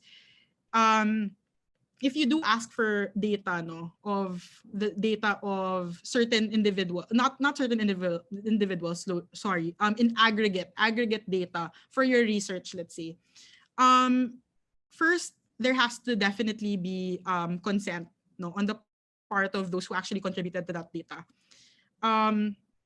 Second, also, if this type of information is being used to harass, this type of information is being used for illegal means, at least, then this information or personal information definitely cannot be disclosed, even if it is not used to harass, but just the data privacy laws should be embedded in the FOI law. That is one of the prongs also of the exceptions. And one more exception are trade secrets. So the trade secrets, this definition, you'll see this in the Intellectual Property Code. Trade secrets, commercial or financial information or intellectual property obtained from a natural or juridical person other than the requesting party. So that will also definitely be protected. This is actually one of the points being asserted, by the government, that according to them, in some of the contracts with the vaccine developers, there are some trade secrets that have to be protected, and that's why they cannot disclose. So that might also be, it depends. Again, I can't give a black and white answer about these things, but definitely trade secrets in general will be an exception unless there will be more nitty-gritty specifications to this exception on trade secrets and the rest of the exceptions as well. Let's look at other exceptions aside from this. Okay, so most of the bills will have these exceptions that are laid in front of you. So we've tackled this: national security, foreign affairs. Ito, investigatory records compiled for law enforcement purposes. Testimony, report, document, or discussion obtained during executive sessions. So an executive session in Congress is basically a closed-door session. So in Congress naman, the general rule is that all meetings, all hearings are open to the public except for executive sessions. So this will also be an exception to that as proposed. Okay, and then we also discussed data privacy, yes, IPL also. And then privileged communications also in legal proceedings. That's already like all in the rules of court. And then exempted from disclosure by constitution or law. So what are these other things, no? Like for example, you have the Bank Secrecy Act. You also have the Anti-Money Laundering Act. These things protect your information, your bank records personally, except for example, if there is a case or if there is money being laundered, then you don't anymore have an expectation to your privacy. But if not naman, that is an exception. Your bank records, because there is already a law on the Bank Secrecy Act. Okay, so aside from that, there's also the executive privilege, which is being granted to the head of state, which is the president. He also has executive privilege for certain acts of his also. And also privileged communication there already as discussed. All right, so yeah, there. one of the reasons for the executive privilege, no, or the presidential communications privilege, is that the president, according also to the Supreme Court, must be given freedom to explore alternatives in policymaking. So, according to the Supreme Court in previous cases, they afford this exception to the president so that he may not be wary or anxious of changes in his policy decision making before he actually makes these decisions.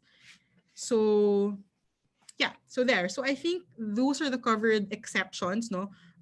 Would definitely like to hear from the Q&A, so maybe we can delve into it more on what exceptions you're interested in discussing. Alex? All right, Reg, we have one question here actually that is related to exceptions. An anonymous participant asked, is it a must for politicians to disclose all of their personal assets, including their family assets, as regards with their plan, like for instance, running for a specific government position without breaching their data privacy?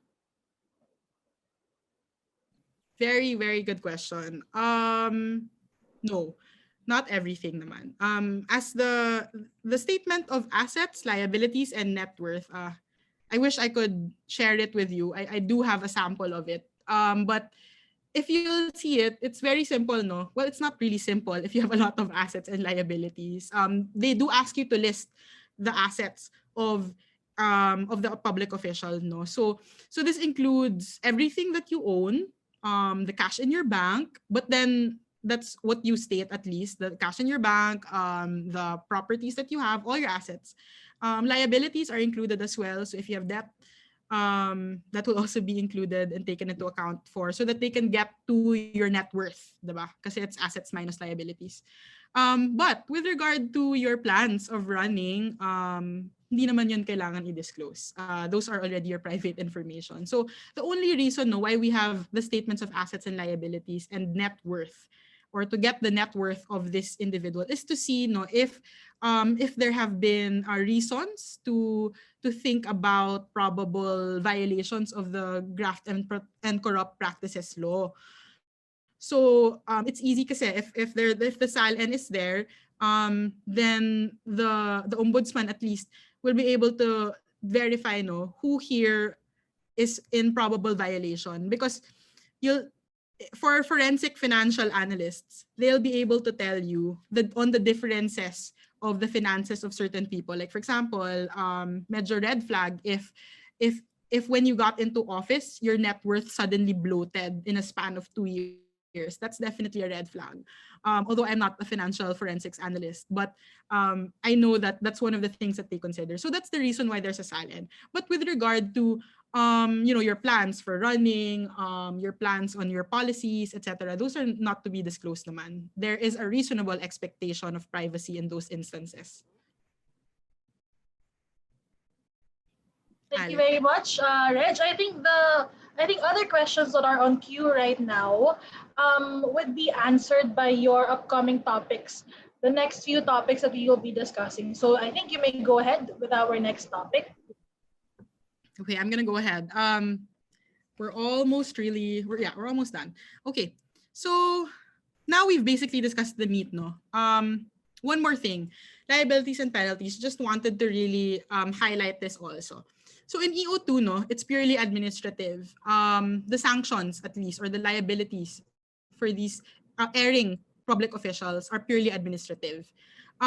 In the House bills, not just this House bill, in the general House bills and the Senate bills, it's two-pronged. There is an administrative liability and criminal liability, which means that it can both be meted out to the airing official. So the airing official can be subject to both imprisonment and dismissal from public office, and even deter these public officials from entering back into government service. So it can also act as a bar. So it depends on what kind of offense the airing official made. Pero this is just important to see as sort of a delineation on both, and why it's really important. Also because the EO cannot cannot provide for this kind of liability. Okay, other features of the proposed laws, capacity building, definitely that's there.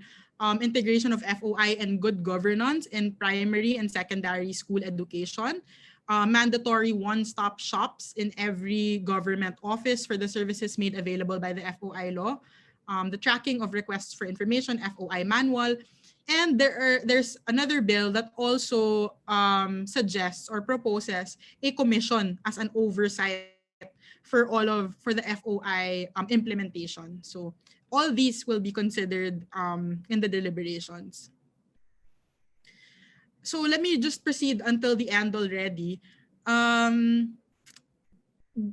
an example, no, there's this is what the bill actually looks like. This is an explanatory note in one side, and the other side is the actual bill also.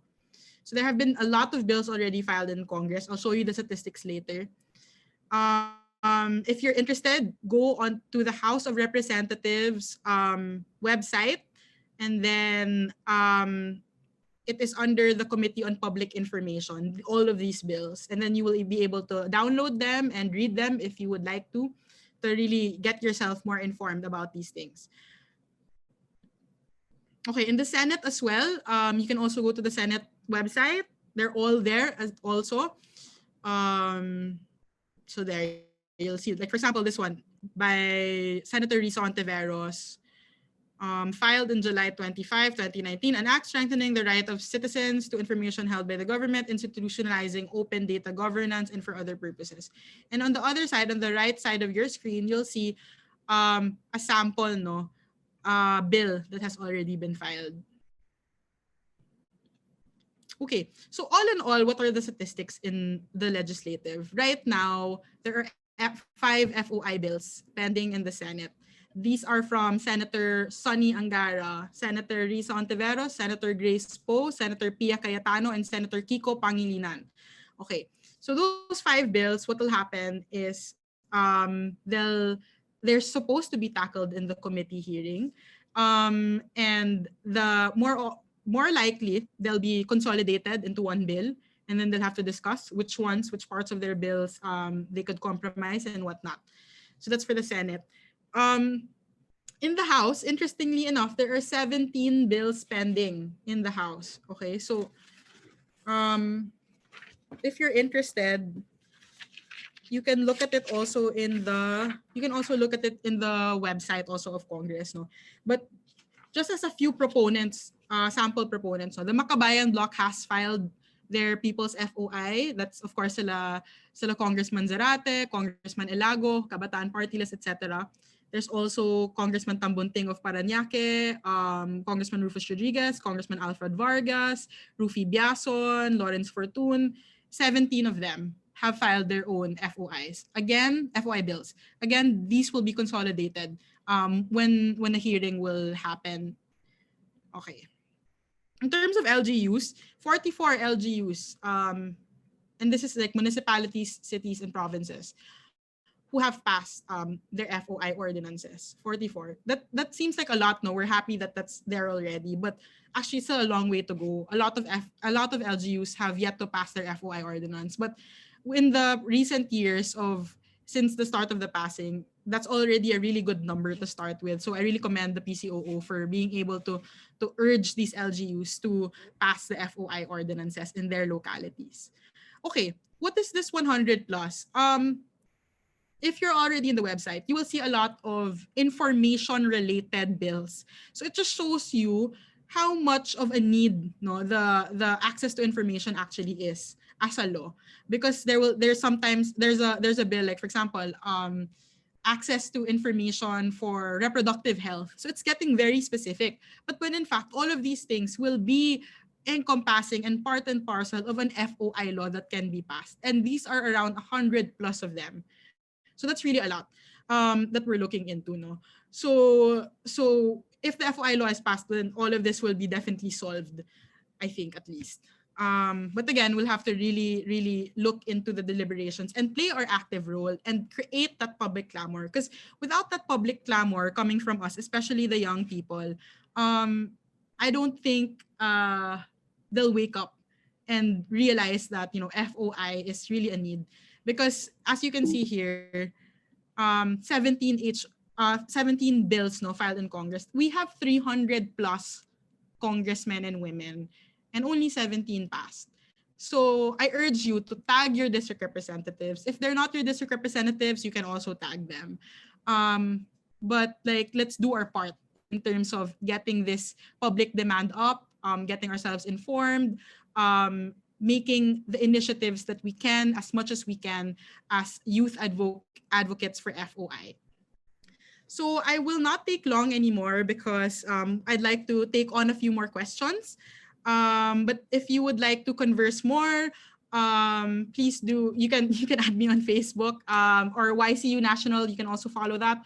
Or if you do have questions for our congressional office in the Deputy Speaker's office, do email this email, communicationsrbr@gmail.com. For legislative inquiries, we'll definitely be more than happy to answer your legislative inquiries. I'm also actually from Mindanao. I'm from Cagayan de Oro. So in Bisaya, daghang salamat for listening to my presentation. Thank you for your time. I'm open to answer any of your questions. Thank you. Thank you very much, Reg. We have here one question from UP Diliman CSSP, MA Psych student, Paolo Policarpio. Paolo, maybe you would like to ask your question to our facilitator. And we have Paolo go on mute.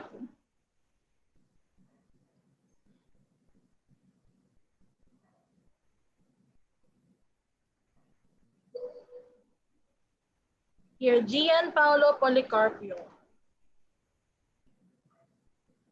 All right, so he's having problems with his microphone, but the question here is, if the FOI law is passed, would the implementing rules and regulations be in a retroactive, or would it only apply on the information that existed after the law is passed?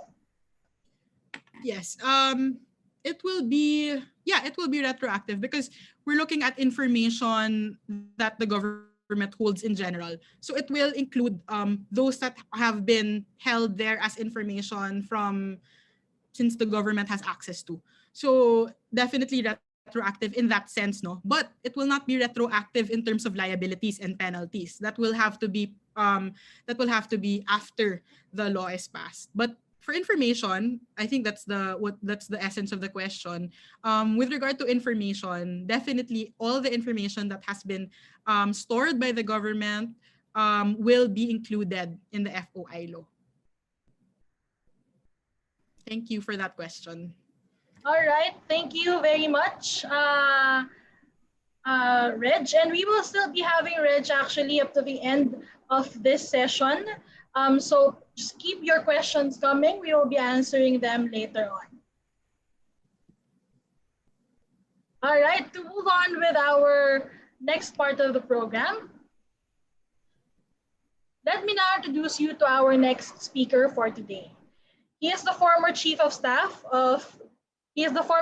Chief of Staff of former Secretary of Finance Cesar V. Purisima, and at present is a policy researcher at his alma mater Ateneo de Manila University, where he was awarded one of the 10 outstanding students of the Philippines before graduating as his batch valedictorian.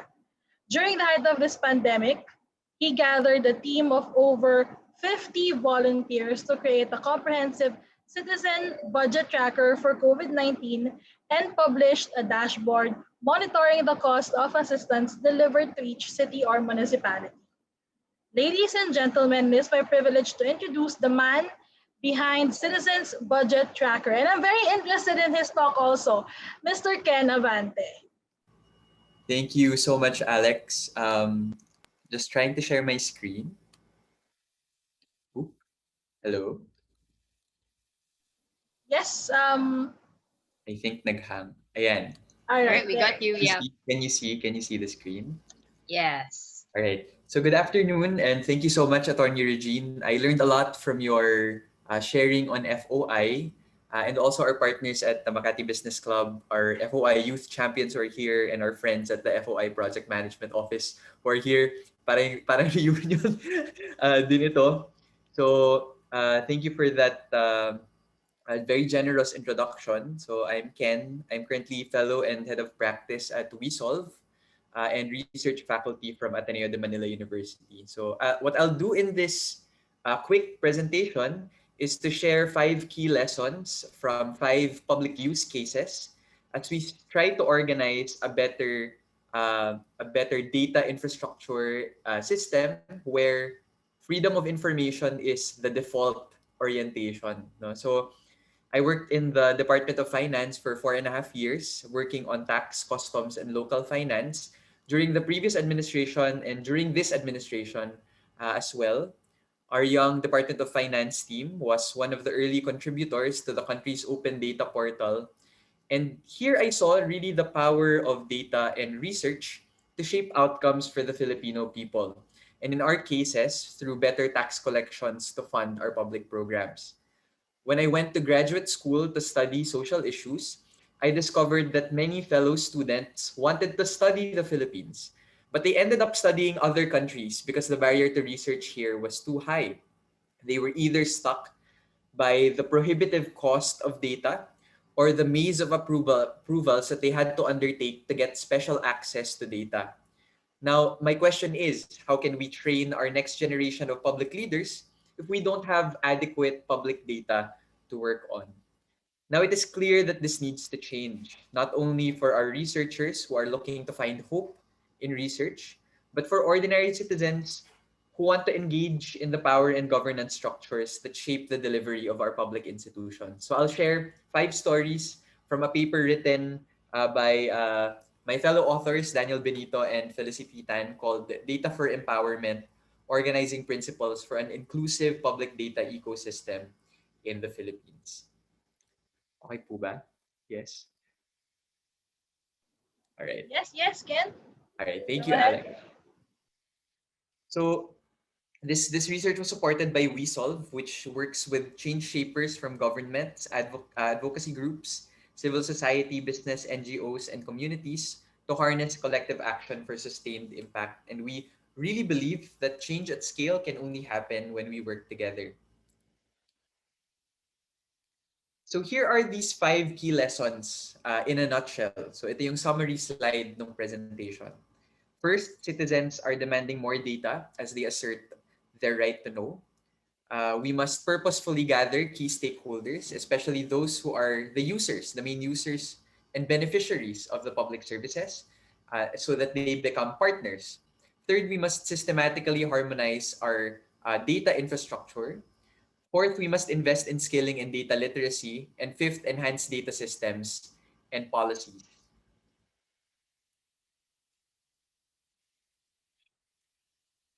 So the research question that we tried to address was that how might we improve the access and quality of government data in the Philippines to increase political participation in governance and improve efficiency and accountability in public services.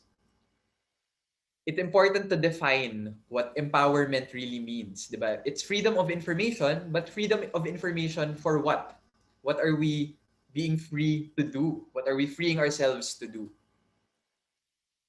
And this borrows heavily from this interesting critique on open data movements by Michael Cañares, who mentioned that the theory of change from open government data to empowerment is not automatic. It's important that infomediaries like community organizers, researchers, and journalists, as Attorney Regine also said, help citizens to participate and engage in the power and governance structures that shape the access, collection, use, and analysis of this data so that government agencies, decisions, and actions are grounded on evidence. Okay. Here's the first thing that we found. First, citizens are demanding more data as they assert their constitutional right to information. In fact, we consider the Freedom of Information portal to be a bright spot in transparency and accountability in the Philippines. Since citizens requested 51,000 FOI requests to 426 national and local government agencies from November 2016 to January 2021 from a dataset shared with us by the FOI project management team. Thank you. This bar chart represents the number of FOI requests for the times that we have full year data. we note that the number of FOI requests to the portal doubled from 2019 to 2020, and it jumped 11 times since 2017. Marami. So the demand is very high. If we look at the composition of these requests, we find that at least half of all these FOI requests are for research or thesis purposes. Now, this shows you a word cloud of the declared purpose of the FOI request. Now, the larger the word, the more times it was mentioned. Research and thesis are the biggest words here. The next noticeable cluster of purposes are those following up on the status of government services or their loan applications. And a surprising word, no? Architectural thesis. So, marami palang Archi students na mahilig sa FOI portal. If we look at the status, no, around 40% of FOI requests are successful and around a third are denied. No, we think we can improve success rates and wait times by supporting government statistics teams and receiving officers in pushing for these data. If we look at of these successful FOI requests, now more than half are completed within 15 days. The typical median duration of a successful FOI request is 14 days, but the average wait time is 99 days. Now, we think we can improve these success rates by, again, supporting government statistics teams and receiving officers so they can better respond to public queries. Now, imagine a government statistics team that is so proactive in disclosing key data that they only have to link it to their certain websites. No? So it saves on their work too. A model of publication standards would be the Philippine Statistics Authority's OpenStat portal, which for me is one of the most user-friendly interfaces for statistics for research in the Philippines. OpenStat is also a bright spot. Now imagine FOI receiving officers needing to just link the data request to a proactively disclosing government agency. Now, it is clear that we need to align efforts with PSA's plans and work with a larger open government partnership community in their commitments. So yun. First lesson, tumataas naman yung demand for citizens' right to know. And the case and story that we discussed to illustrate this point is the FOI portal. Okay, so far? Yes. Here's our second case. No? This second lesson comes from mobility and transport data. No? Move as One is a broad coalition of 140 organizations and 77,000 petition signatories fighting for safe, humane, and inclusive public transport. One key finding that the coalition's research saw from its study of the data sets in transport is that there was near zero road-based public transport budgets from 2016 to 2019. Now, with better research, we were able to discover this and therefore lobby our congressional allies better and even our executive department allies. Now, Move as One is a lesson of purposefully gathering many different groups to push for a common mobility agenda and a common metric for success.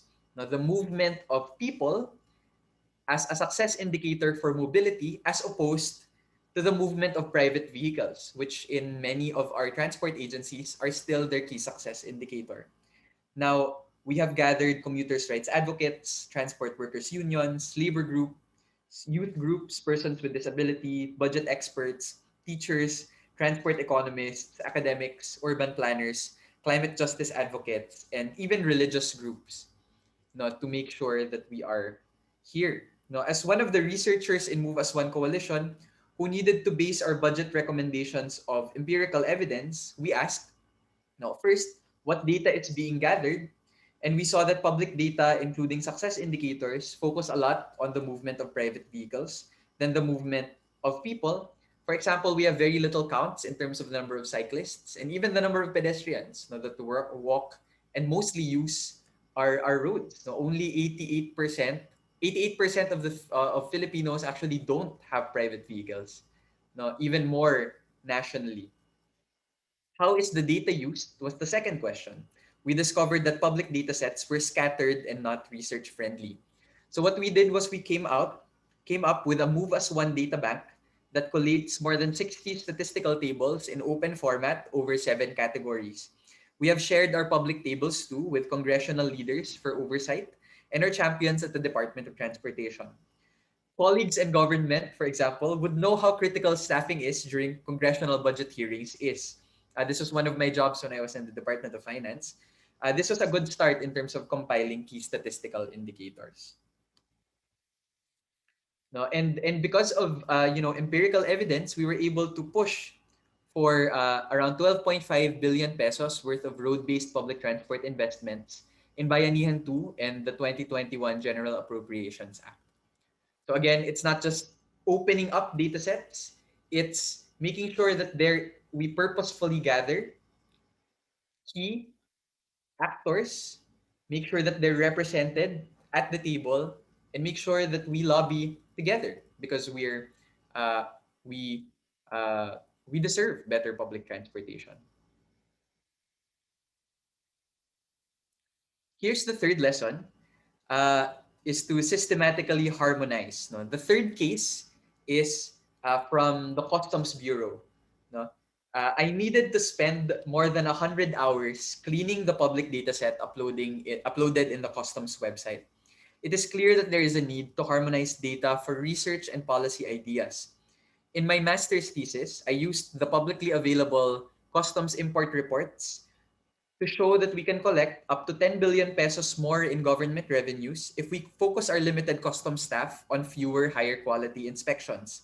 This is a lot, no? Almost the same as the road-based public transport budget we lobbied for in 2021. Now, the development outcomes are huge. And I thought, if we want to improve customs, we need more people to do this type of research. No, so I cleaned up to 20 million import entries that are de-identified, no, so it protects the privacy of the importers, and was transparent with my code and clean dataset. Our customs dataset shows that the need to support government statistics teams to write what I call basic data papers, no? Harmonizing, examining the data quality of public datasets, writing metadata disclaimers. For example, in this basic data paper I wrote last year, I found that there's a 0.5% to 3% discrepancy in this public data release by customs versus official import figures, a 3.5% discrepancy in tax collection figures, and a 9% discrepancy in the value of rice imports. Now, these discrepancies don't necessarily mean bad things. No, it may be an issue of the standards with which we disclose some of this information. Now, the state of our customs import dataset shows that we need to support government statistics teams to harmonize, examine the quality of public datasets. No? Here's a sample of the nice data and the code that I uploaded on GitHub. So it's available for everyone to use. Researchers can use this to study customs. Congressional oversight committees can use this to study the performance of customs. And imagine doing these studies on data quality for all other government agencies and the impact it might have on our public discourse. As we know, customs has been ranked the least sincere in fighting corruption among government agencies since at least 2005. And if we are to reverse and improve and help very well-meaning customs champions who want to improve the quality of our customs and trade systems, then all of us together must work to brainstorm on these ideas. And accessing higher quality data sets is one of the key actions to take to improve that policy environment. Now, this work is like peeling garlic to cook adobo. I hate peeling garlic. But without doing this everyday boring work, we will not be able to cook adobo. So it is with the boring work of cleaning data and improving policy outcomes. If it is possible to find ideas to reform customs, then it is possible to work for change almost anywhere in government.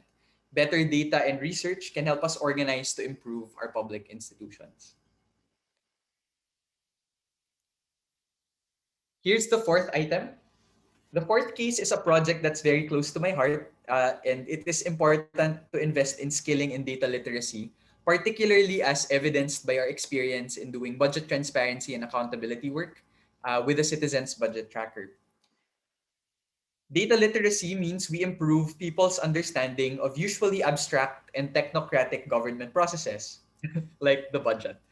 Um, we use the image of watering a garden to discuss this abstract concept and to concretize this budget process. We also created an open data set for researchers to look at COVID budget data. We're currently upgrading this data set and gathering resources to make sure this happens. But I wanted to highlight in particular one aspect of our work, our study of COVID-related contracts from public disclosures from the Government Procurement Policy Board, whom we really appreciate the openness of. We worked last year with HIVOS, WeSolve, and the CBT team to study around 21 billion pesos worth of COVID contracts, specifically their purchase orders and notices of award. One key finding that we saw was that around 60% of the value of these contracts did not have sufficient description to warrant price comparisons. This is an area where our procurement agencies can work with civil society groups and including the FOI youth advocates here, to improve the data quality of our public contracts and improve the way that the agencies buy goods and services during emergencies. We also studied the price of the remainder of these transactions and found that there are substantial gains to improving this process and procurement transparency. We have so far actually given a heads up already and presented these findings to the GPPB and our PhilJEPS representatives. We can invest in skilling in data literacy to widen the space for civic engagement and participation in governance. And I wanted to just emphasize how wide the civic space really is. Here is a list of organizations that we worked with last year to report on the budget. The Better Transport and Health Budget, better research and reporting on the budget in the media, open contracts, and even local budget tracking with several municipalities, like the municipality of Gumaca in Quezon, who was able to do their own COVID tracker, their local COVID tracker. Here's the last case, as I'm running up the time. The last case we'll discuss is local finance. And this is a case that I discovered when I was still in the Department of Finance. Now, one thing that we discovered that when we started looking at the local finance data set in 2013, when I was still in government, was that only a third of 1,700 plus municipal, city, and provincial treasurers submitted regular reports through their statements of receipts and expenditures. So this is actually required of local treasurers to upload these statements.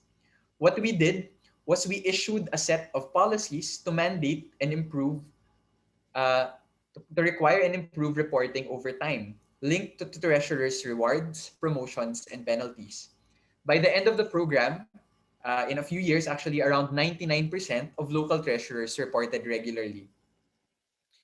So it's clear that you need to make sure that the report owners' incentives are linked to the wider data transparency initiatives that we want to undertake. Here's a sample of the fiscal sustainability scorecards that we sent. Then Secretary of Finance, Cesar Purisima, signed fiscal sustainability scorecards to each of the 1,700 local treasurers. I actually asked him to not sign each of the memos individually, but he really wanted to send each treasurer a memo.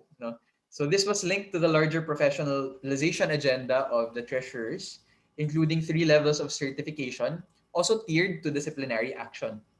These datasets are now used and regularly posted in the Bureau of Local Government Finance website and even the regular national budget reports. Even one of our friends actually used the dataset for the local finance for his dissertation, using it in a way that I never would have imagined it was going to be used. And it was in particular the study of electoral preferences of people linked to local finance information. It is therefore very important for us to enhance data systems and policies to incentivize regular reporting of key report owners and sustainably, securely, and ethically collect the data.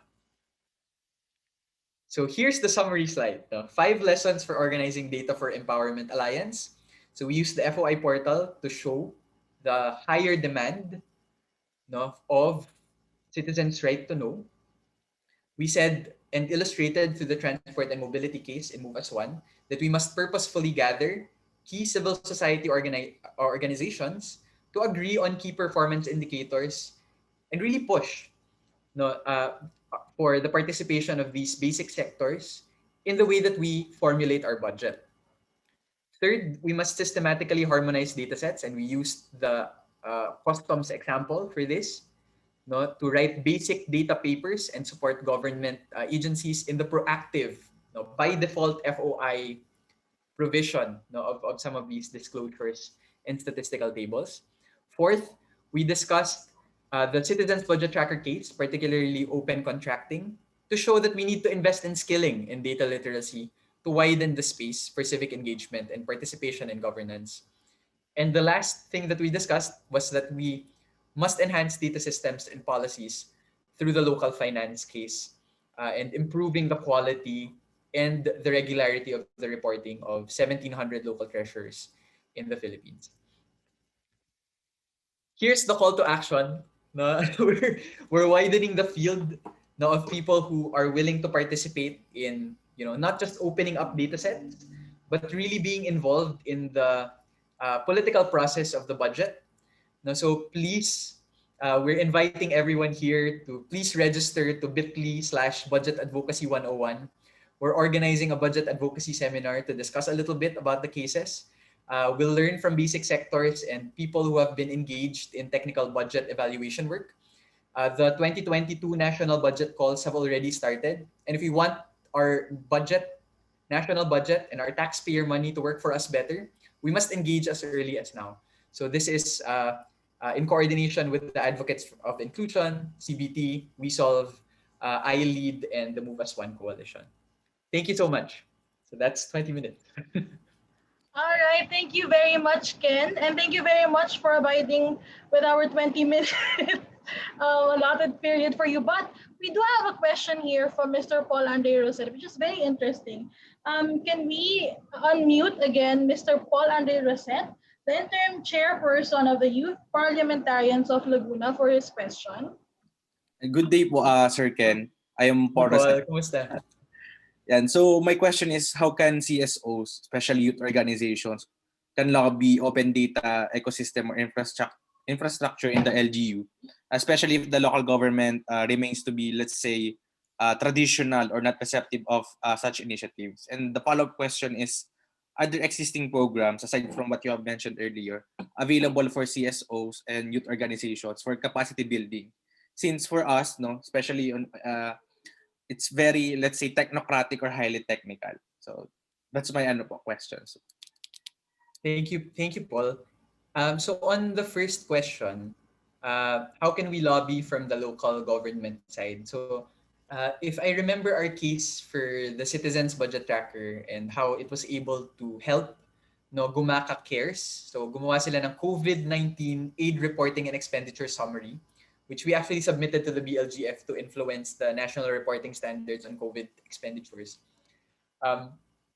It really started with local government, the local chief executive, and the team, being really committed to transparency. But if the local chief executive isn't as open, I think that's when advocacy groups can show, why is this data so important to disclose anyway? No, so for example, it depends really kasi what the political context is in every locality. So mahalaga to figure out how can their interest be aligned to transparency. No, so whether that's in terms of savings that the local government can have through more competitive bids. No, whether that's awards that the local government or the local chief executive can win because they are transparent, whether that's what helps a local chief executive's political career, which is the reality of lobbying work. So it's very clear na kailangan aligned yung interests na yun. And we have to be savvy when we navigate these local contexts. So maybe for that part of the question, we can discuss in private some of the more sensitive local political concerns. But on the second item, in terms of capacity building, join Budget Advocacy 101. We're really planning on building, this community of, young advocates who really want to engage in, the everyday boring work of citizenship. And even if the budget is technical and boring, so many people can engage no matter the skill level. No, so mahalaga kasi that representation is there. That really is the core of budget advocacy and building these broader coalitions. So it doesn't matter if you're good at math. What's important is we understand how the system operates, so we can help move it, nudge it to better outcomes that serve us. Thank you so much, po, Sir Ken. Mr. Rosette, would you have a follow-up? I don't have any follow-up question po. Thank you so much.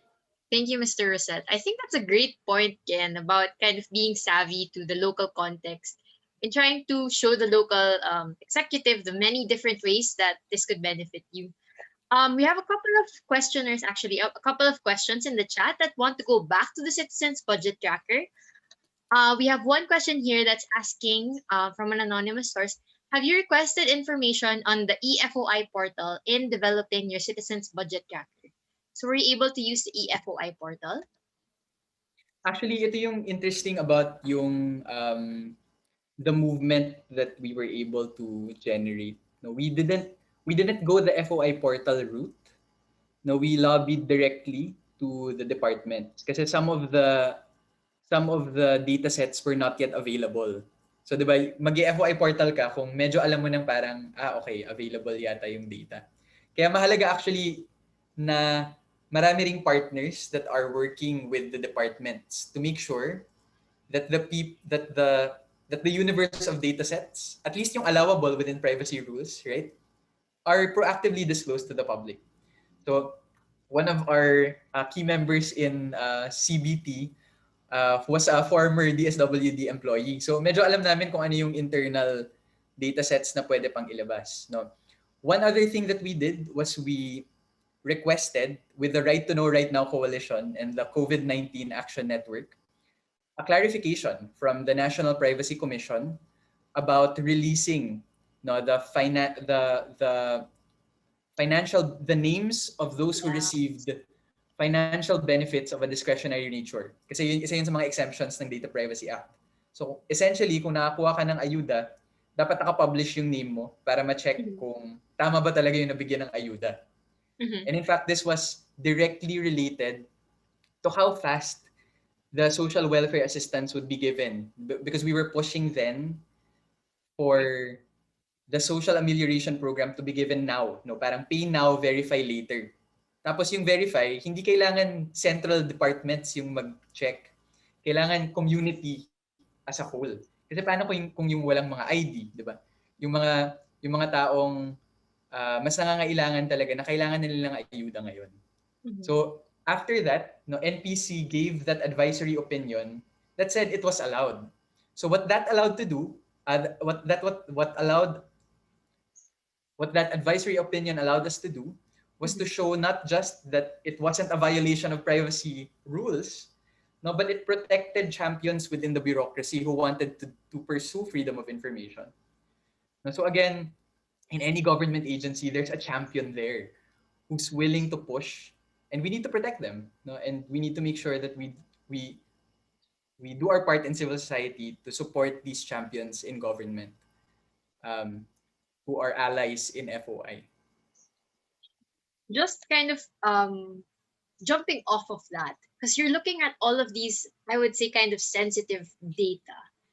Have you ever, what was the reaction of the government when you presented that to them? Did you ever come up to a government official and say, hey, you guys are kind of slow when you're releasing your DSWD assistance or some sort like that? Yeah. What was the reaction? What was the feedback? Yeah, I think yun nga, when you show government bureaucrats that you're parang may experience din naman kasi kami in government, so we know how difficult it is to implement. So if you Right. really start with empathy, parang you're not there to do a witch hunt, diba? Clear naman na parang kailangan kasing makakuha ng ayuda ng mga mamamayan na kailangan talaga ng ayuda. So if you start from that common motive, champions will open up. So naririnig din minsan, tapos I think yung privacy opinion na yun, na essentially sasabihin, no one will sue you if you release this information. I think help Right. in opening up Nakampante some of sila. the data sets in the SAP list. Kaya may SAP list yung DSWD. Diba? So, mahalaga rin for us in CBP that we really ask for help also from other more senior organizers in the civil society. So, naniniwala kami that we can't do it on our own. So, nagsumasali talaga kami sa mga larger coalitions like Right to Know Right Now, na napakagaling. So, Right, yeah. sina Patrick, member din sila ng R2KRN. So parang humingi kami ng tulong. Parang what's the best way to navigate these initiatives? Okay. I think that's an interesting answer. We have now a question from the Center for International Private Enterprise. Ryan, would you mind asking your question? Thank you, Catch. And hi, Ken. I'm very impressed and very excited with what you're doing. I thought this presentation really showed a lot of powerful, impactful initiatives, and I really congratulate you for all the efforts that you're doing. Actually, my question is related to Catch's question earlier, but I'll frame it in a way that I've worked with a lot of government agencies and local government units, and the number one issue that I've always been exposed to is data mining and data repository. I don't know if it's correct in as far as my observation with your take and also your experience in as far as that is concerned. How big is a problem we have at the moment in as far as not just accessing good data, but actually mining and also trying to house data sources or even basically coordinate data points. And my second question to you as a follow up to that is you're doing a very fine, wonderful initiative. What are the problems or the needs that you have at the moment for you to scale this in a bigger, institutional framework later on that will be able to get a lot of buy-in from different stakeholders such as the government and also civil society organizations, because I think what you're doing is really excellent and I've seen a lot of these models outside the country, but this one seems to be very very strong in as far as my belief that this can be scalable. But I want to know also from your perspective, having done this very thorough work, what are the needs and other problems that you need to hurdle to scale this beyond the current scope that you're working on? Thanks so much, Sir Ryan, for for the kind words. I wanted to emphasize that this really is a community effort. And there are a lot of us who are behind this. And we really, I think, can I answer your second question first? In terms of what our challenges are, we're facing a lot of challenges. um, the first challenge is, I think, it's important for us to coordinate efforts, kasi I think the one key difficulty is we tend to equate, opening up data sets as a technology challenge. I don't think it's a technology challenge. I think it's a policy, advocacy, political challenge. So I'll give you the example I wanted to give was in terms of mobility and public transport. Nasabi ko po kanina na near zero yung road-based public transportation because, and I mean, hindi lang naman this administration, even before, I think since the American occupation, ganyan na siya. Diba? We've designed our cities to move cars, not people. Diba? And what does that do to our public data sets? Yun nga eh. So hindi siya, diba, it wasn't in one place. Ang hirap-hirap mag-research. Diba yung mga grad school folks na gustong mag-research on public transportation in the Philippines, nahihirapan sobra kasi kailangan pang pag-isahin. So I think the key is to really gather and agree about what the success metrics are and make sure that the basic data is there and show progress in terms of what can be done if all these data sets are in one place. Simple lang actually yung technological interface niya currently, which is just a Google Sheet. I like Google Sheets. It's like a very simple, accessible, but the research that stems from having those 60 statistical tables all in one place, the impact is enormous because it shows mobility data sets, road safety data sets. I can actually show you some of the examples. Pero yun eh, I don't think it's a technological issue. So I don't think it's an issue of harmonizing all these data sets into one big data warehouse. I think more of our efforts should be in coordinating bodies and understanding what the basic data sets look like, what's the current quality of the data sets, and how can we scale to make sure that mobility and public transport data is better. So ito po yung Move as One data set. So yan, including our budget proposal. Ginagamit namin sa budget lobbying work namin to. So nakalink talaga yung statistical tables to our work of lobbying for better road-based transport budget. So protected bike lanes, service contracts, yan, mga taxation, related items. Yan po. So yun po yung but the challenge is it requires a lot of work. It requires a lot of openness. So now one thing that we're running into is the problem of funding the secretariat that does this type of work. So we're actually organizing to raise funds for our core research team and our secretariat from our nonprofit alliances with the Associated Network for Social Accountability. So ANSA. So yun po yung challenge. Sorry, ang haba ng sagot ko.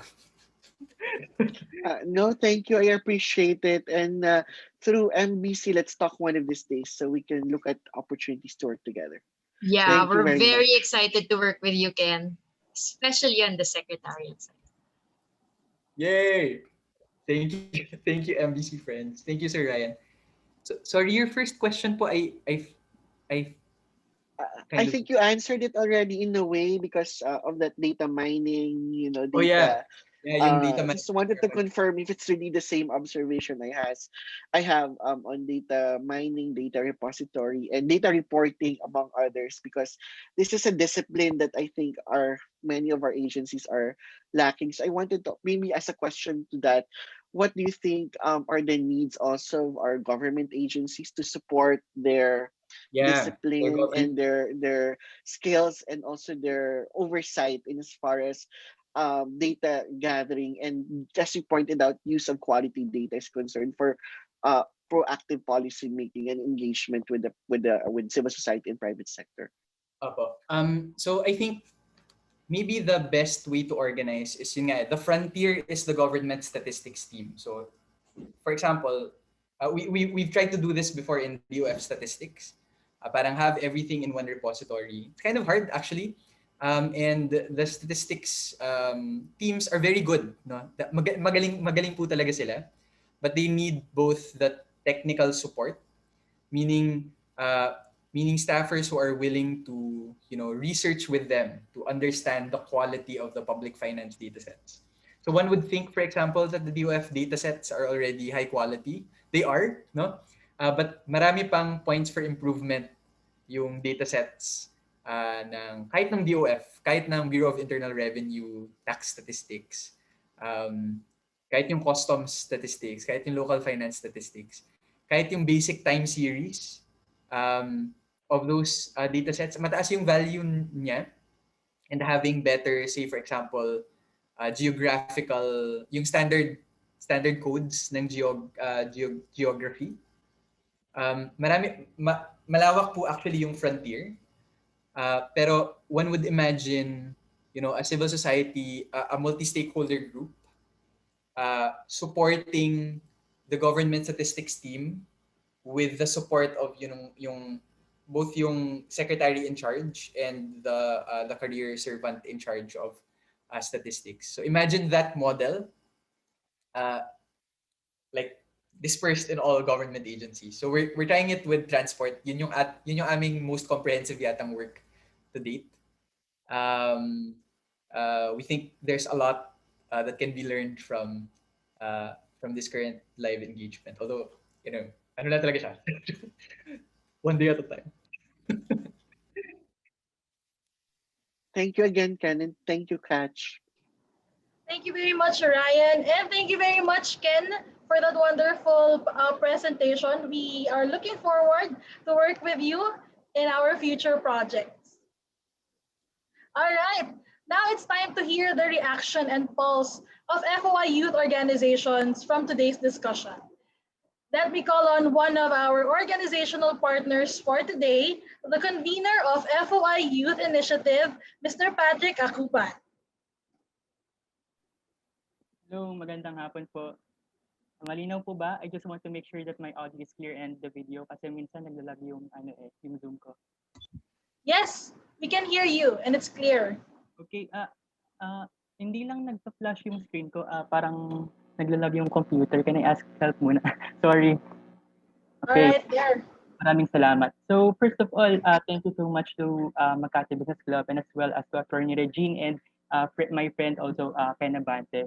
I'm really pleased to meet them here in this forum because it's my first time meeting Attorney Reg, as she said a while ago na member din siya ng FOI Youth Initiative on her earlier days in college.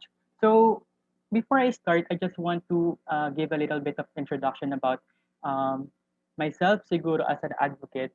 So first, my advocacy life basically started when I was a college student in the Polytechnic University of the Philippines, where I graduated in 2019 with a degree in Bachelor of Science in Economics. So basically, I'm really grateful that I have been invited to this talk because of the pandemic, it has been more challenging for the FOI Youth Initiative to reach out really to these organizations. Because before pre-COVID times, we usually meet them in their offices in the schools and the universities of our partner organizations. But yeah, the pandemic has somehow limited us with that on that aspect. So next slide po. Okay, we can skip this po. Thank you. So FOI Youth Initiative, basically we are a lobby organization. FOI Youth Initiative has been established in 2012 as a national network of 100 of Filipino youth organizations and student organizations that call for transparency, accountability, and participation in government through the immediate passage of the People's Freedom of Information Act. And we are the youth arm of the Right to Know Right Now Coalition, and the R2KRN has been mentioned a lot of times already earlier in the forum. So as next slide po. So we have been established in 2012. Our leaders were graduates of UP Diliman, and our the founding convener and the founding the founder of FOI Youth Initiative is Mr. Jeff Crisostomo. And occasionally on when we need consultation and advice, we make sure to contact him. But yeah, I'm really happy to meet other advocates here from the FYI. So basically, I'm here to introduce what we do in FOI Youth Initiative because I prepared a slide to discuss the basics of FOI, what the legal bases are, but I'm really happy that Attorney Regine's presentation were very comprehensive and she somehow saved me the burden of going through that nitty-gritty. So first of all, ito po yung mga ginagawa natin, and what I want the audience to do after this conversation is that of course, we would want you to join FOI Youth Initiative. And again, we want to revive the clamor. We want to revive the public clamor so that we could push for this legislation further. And if you have plans in your organization, we also encourage you to adapt our activities, our advocacies, and we can collaborate on that part.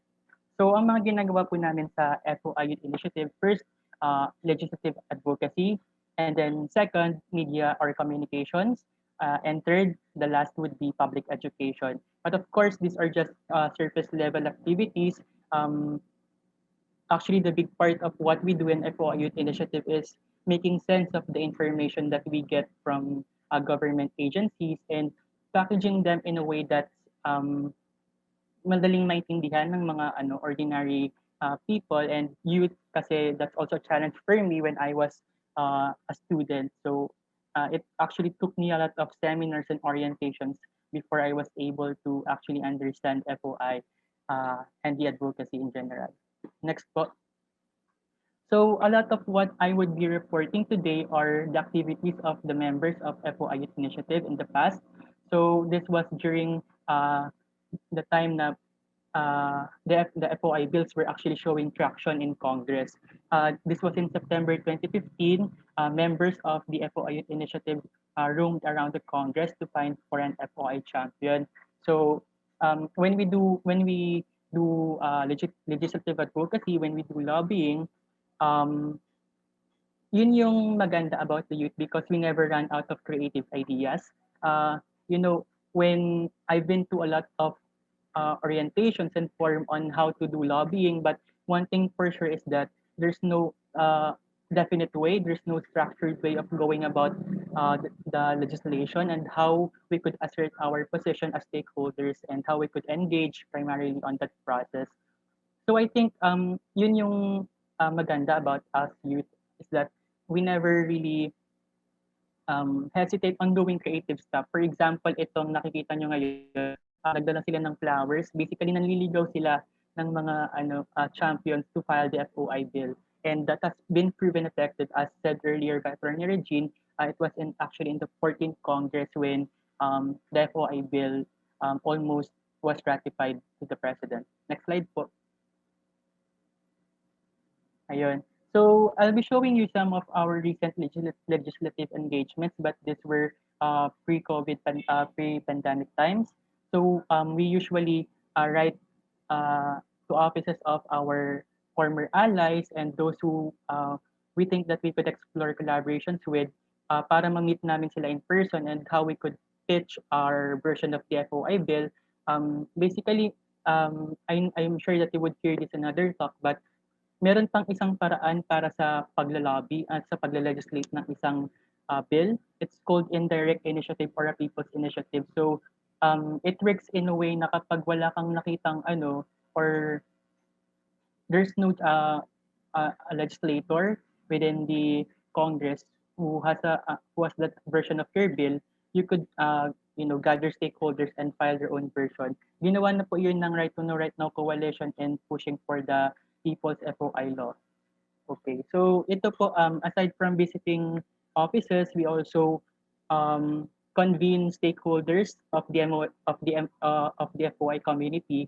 As I said earlier, kami yung youth arm ng FOI ng Right to Know Right Now Coalition, but also members of the Right to Know Right Now Coalition are business groups like Makati Business Club and other NGOs like Action for Economic Reform, Social Watch of the Philippines, and many more.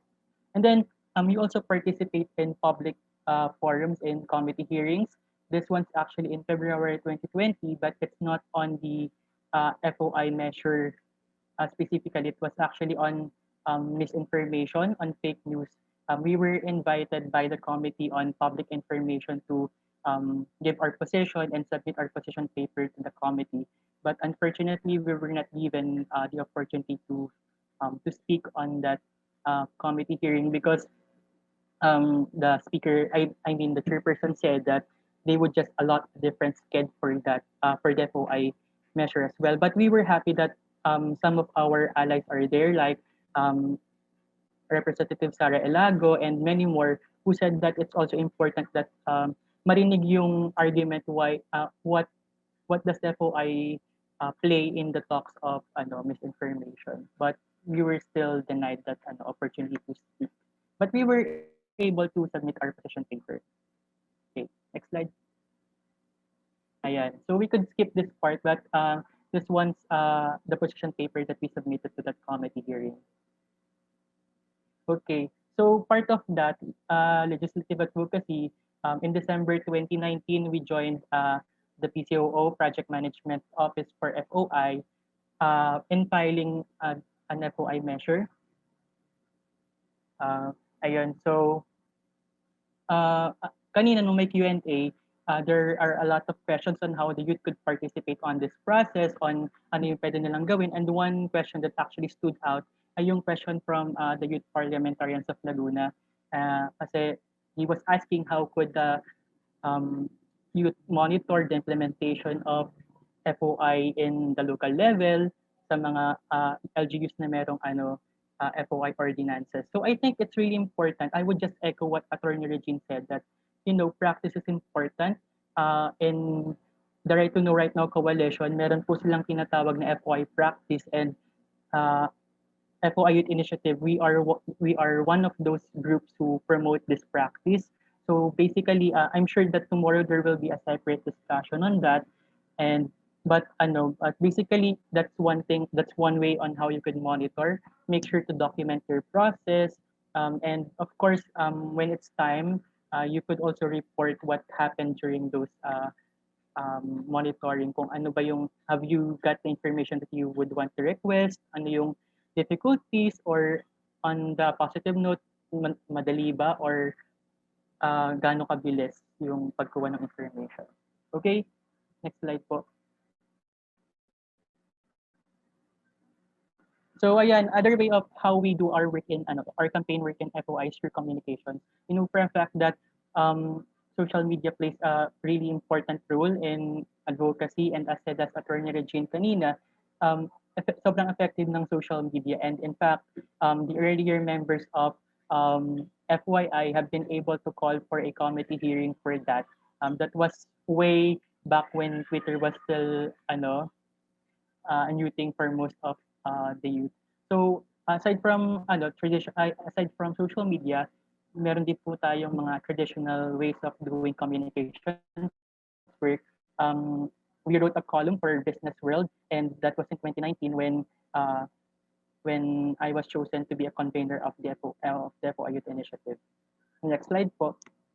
So yan, infographics. Yung makikita nyo po sa right side, it's really important that our those in the legislature and in the legislature they know that they are being watched, they are being monitored. And ito, yung nakikita nyo dito, it's basically the responses, how do they vote on such measure, because agree ako kay Attorney Regine, she said that no one will really say that they are against FOI bill. It's just that you would see on the way that they argue for it, or what counter provisions they, things like that could happen. And yun yung binabantayan ng FOI Youth Initiative. Next po. Okay, again, being creative through memes and DP Blast. Alam nating bentang-benta ito when we do DP Blast, and when they are templated, mas maraming na gagawa. A lot of them are really using the frames that we designed for social media initiatives, and mainly just spreading the word about it. Yeah, it's Rio. So one of the earlier members of FOI Youth Initiative. So basically, my impression of that, pag nakikita ng mga ibang users ng social media, there's an ongoing DP blast on FOI, and they're not really familiar with it. It's a catch that they would want to think about it, what it's about, or ask the organization kung ano ba yung movement na ito. And apparently they would ask for a consultation or an orientation about FOI. So basically, ganun po nag-work yung campaign namin. Next po. Okay. Ito po yung sinasabi kong nakapagpatawag ng committee meeting, ng committee hearings for FOI. Next. Okay, so of course, hindi po mawawala yung public education. This is being done by a lot of the groups that I have joined in, at saka marami pang mga groups. And this is actually a classic mode of, organizing people through information basically. So, but we document we tell them, we report to them kung ano yung experience ng FYI, and of course, we invite resource persons from the Right to Know Coalition kung ano yung nag-experience naman nila. Ayun po. So, sorry, let me just share a few things and observations on our experience. So, Please go ahead, yeah. Ayun. So, basically in accessing information, I think that it has been documented traditionally and anecdotally that requesting information is really difficult. And for one, we are really blessed, and I wouldn't call it blessed, but maybe it's the product of our engagement and organizing that we have formed relationships with those officers, with those FOI officers. But basically, it's really hard to request information if you don't have this relationship currency. But as an advocate, I don't think that that's an FOI, that's freedom of information, knowing that you have connections in the government who could act on your request. I think that what we could do as stakeholders in the FOI community, we have to build demand in requesting information. We have to show the institutions that these informations are crucial, and this information can actually impact not only the youth but all stakeholders in improving their well-being. So basically, ang masasabi ko lang in wrapping the presentation is that we should always believe that the government information, the information that the government holds belong to us. So we have the right to ask for it, but of course, we are bounded by exemptions. Our right is not absolute. So you have to do your assignment, read the manuals, and of course, know the framework within which our right to information is working. And that would make you an effective advocate for any cause that you want to forward. Yun po. Maraming salamat. Thank you. Thank you so much, Reg, Ken, and Patrick. And I think that's a great point that the information that the government holds belongs to us. And ladies and gentlemen, we're here to learn more about that information, about FOI, how we can use it, and how we can push for an FOI law. So thank you, everyone, for your questions and comments and your interest. But we're only on the first day of our workshop. And tomorrow, we'll hear more perspectives on FOI from the local, national, and even global scope. We hope to hear more from our participants tomorrow. Please be reminded that only those who will finish the workshop and fill out the post-event evaluation after the second day will be given certificates. After Mayor Vico Soto speaks tomorrow as well, you will all be promoted to panelist mode, so you may join the photo op with the mayor. For any questions, you may email us at foi@mbc.com.ph.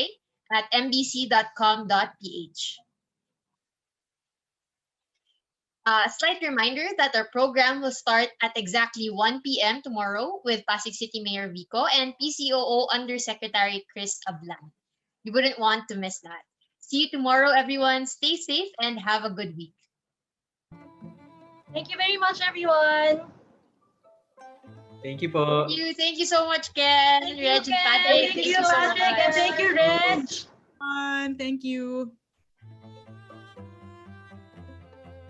Happy Women's Month. Yes, Happy Women's Month, everyone. Yes.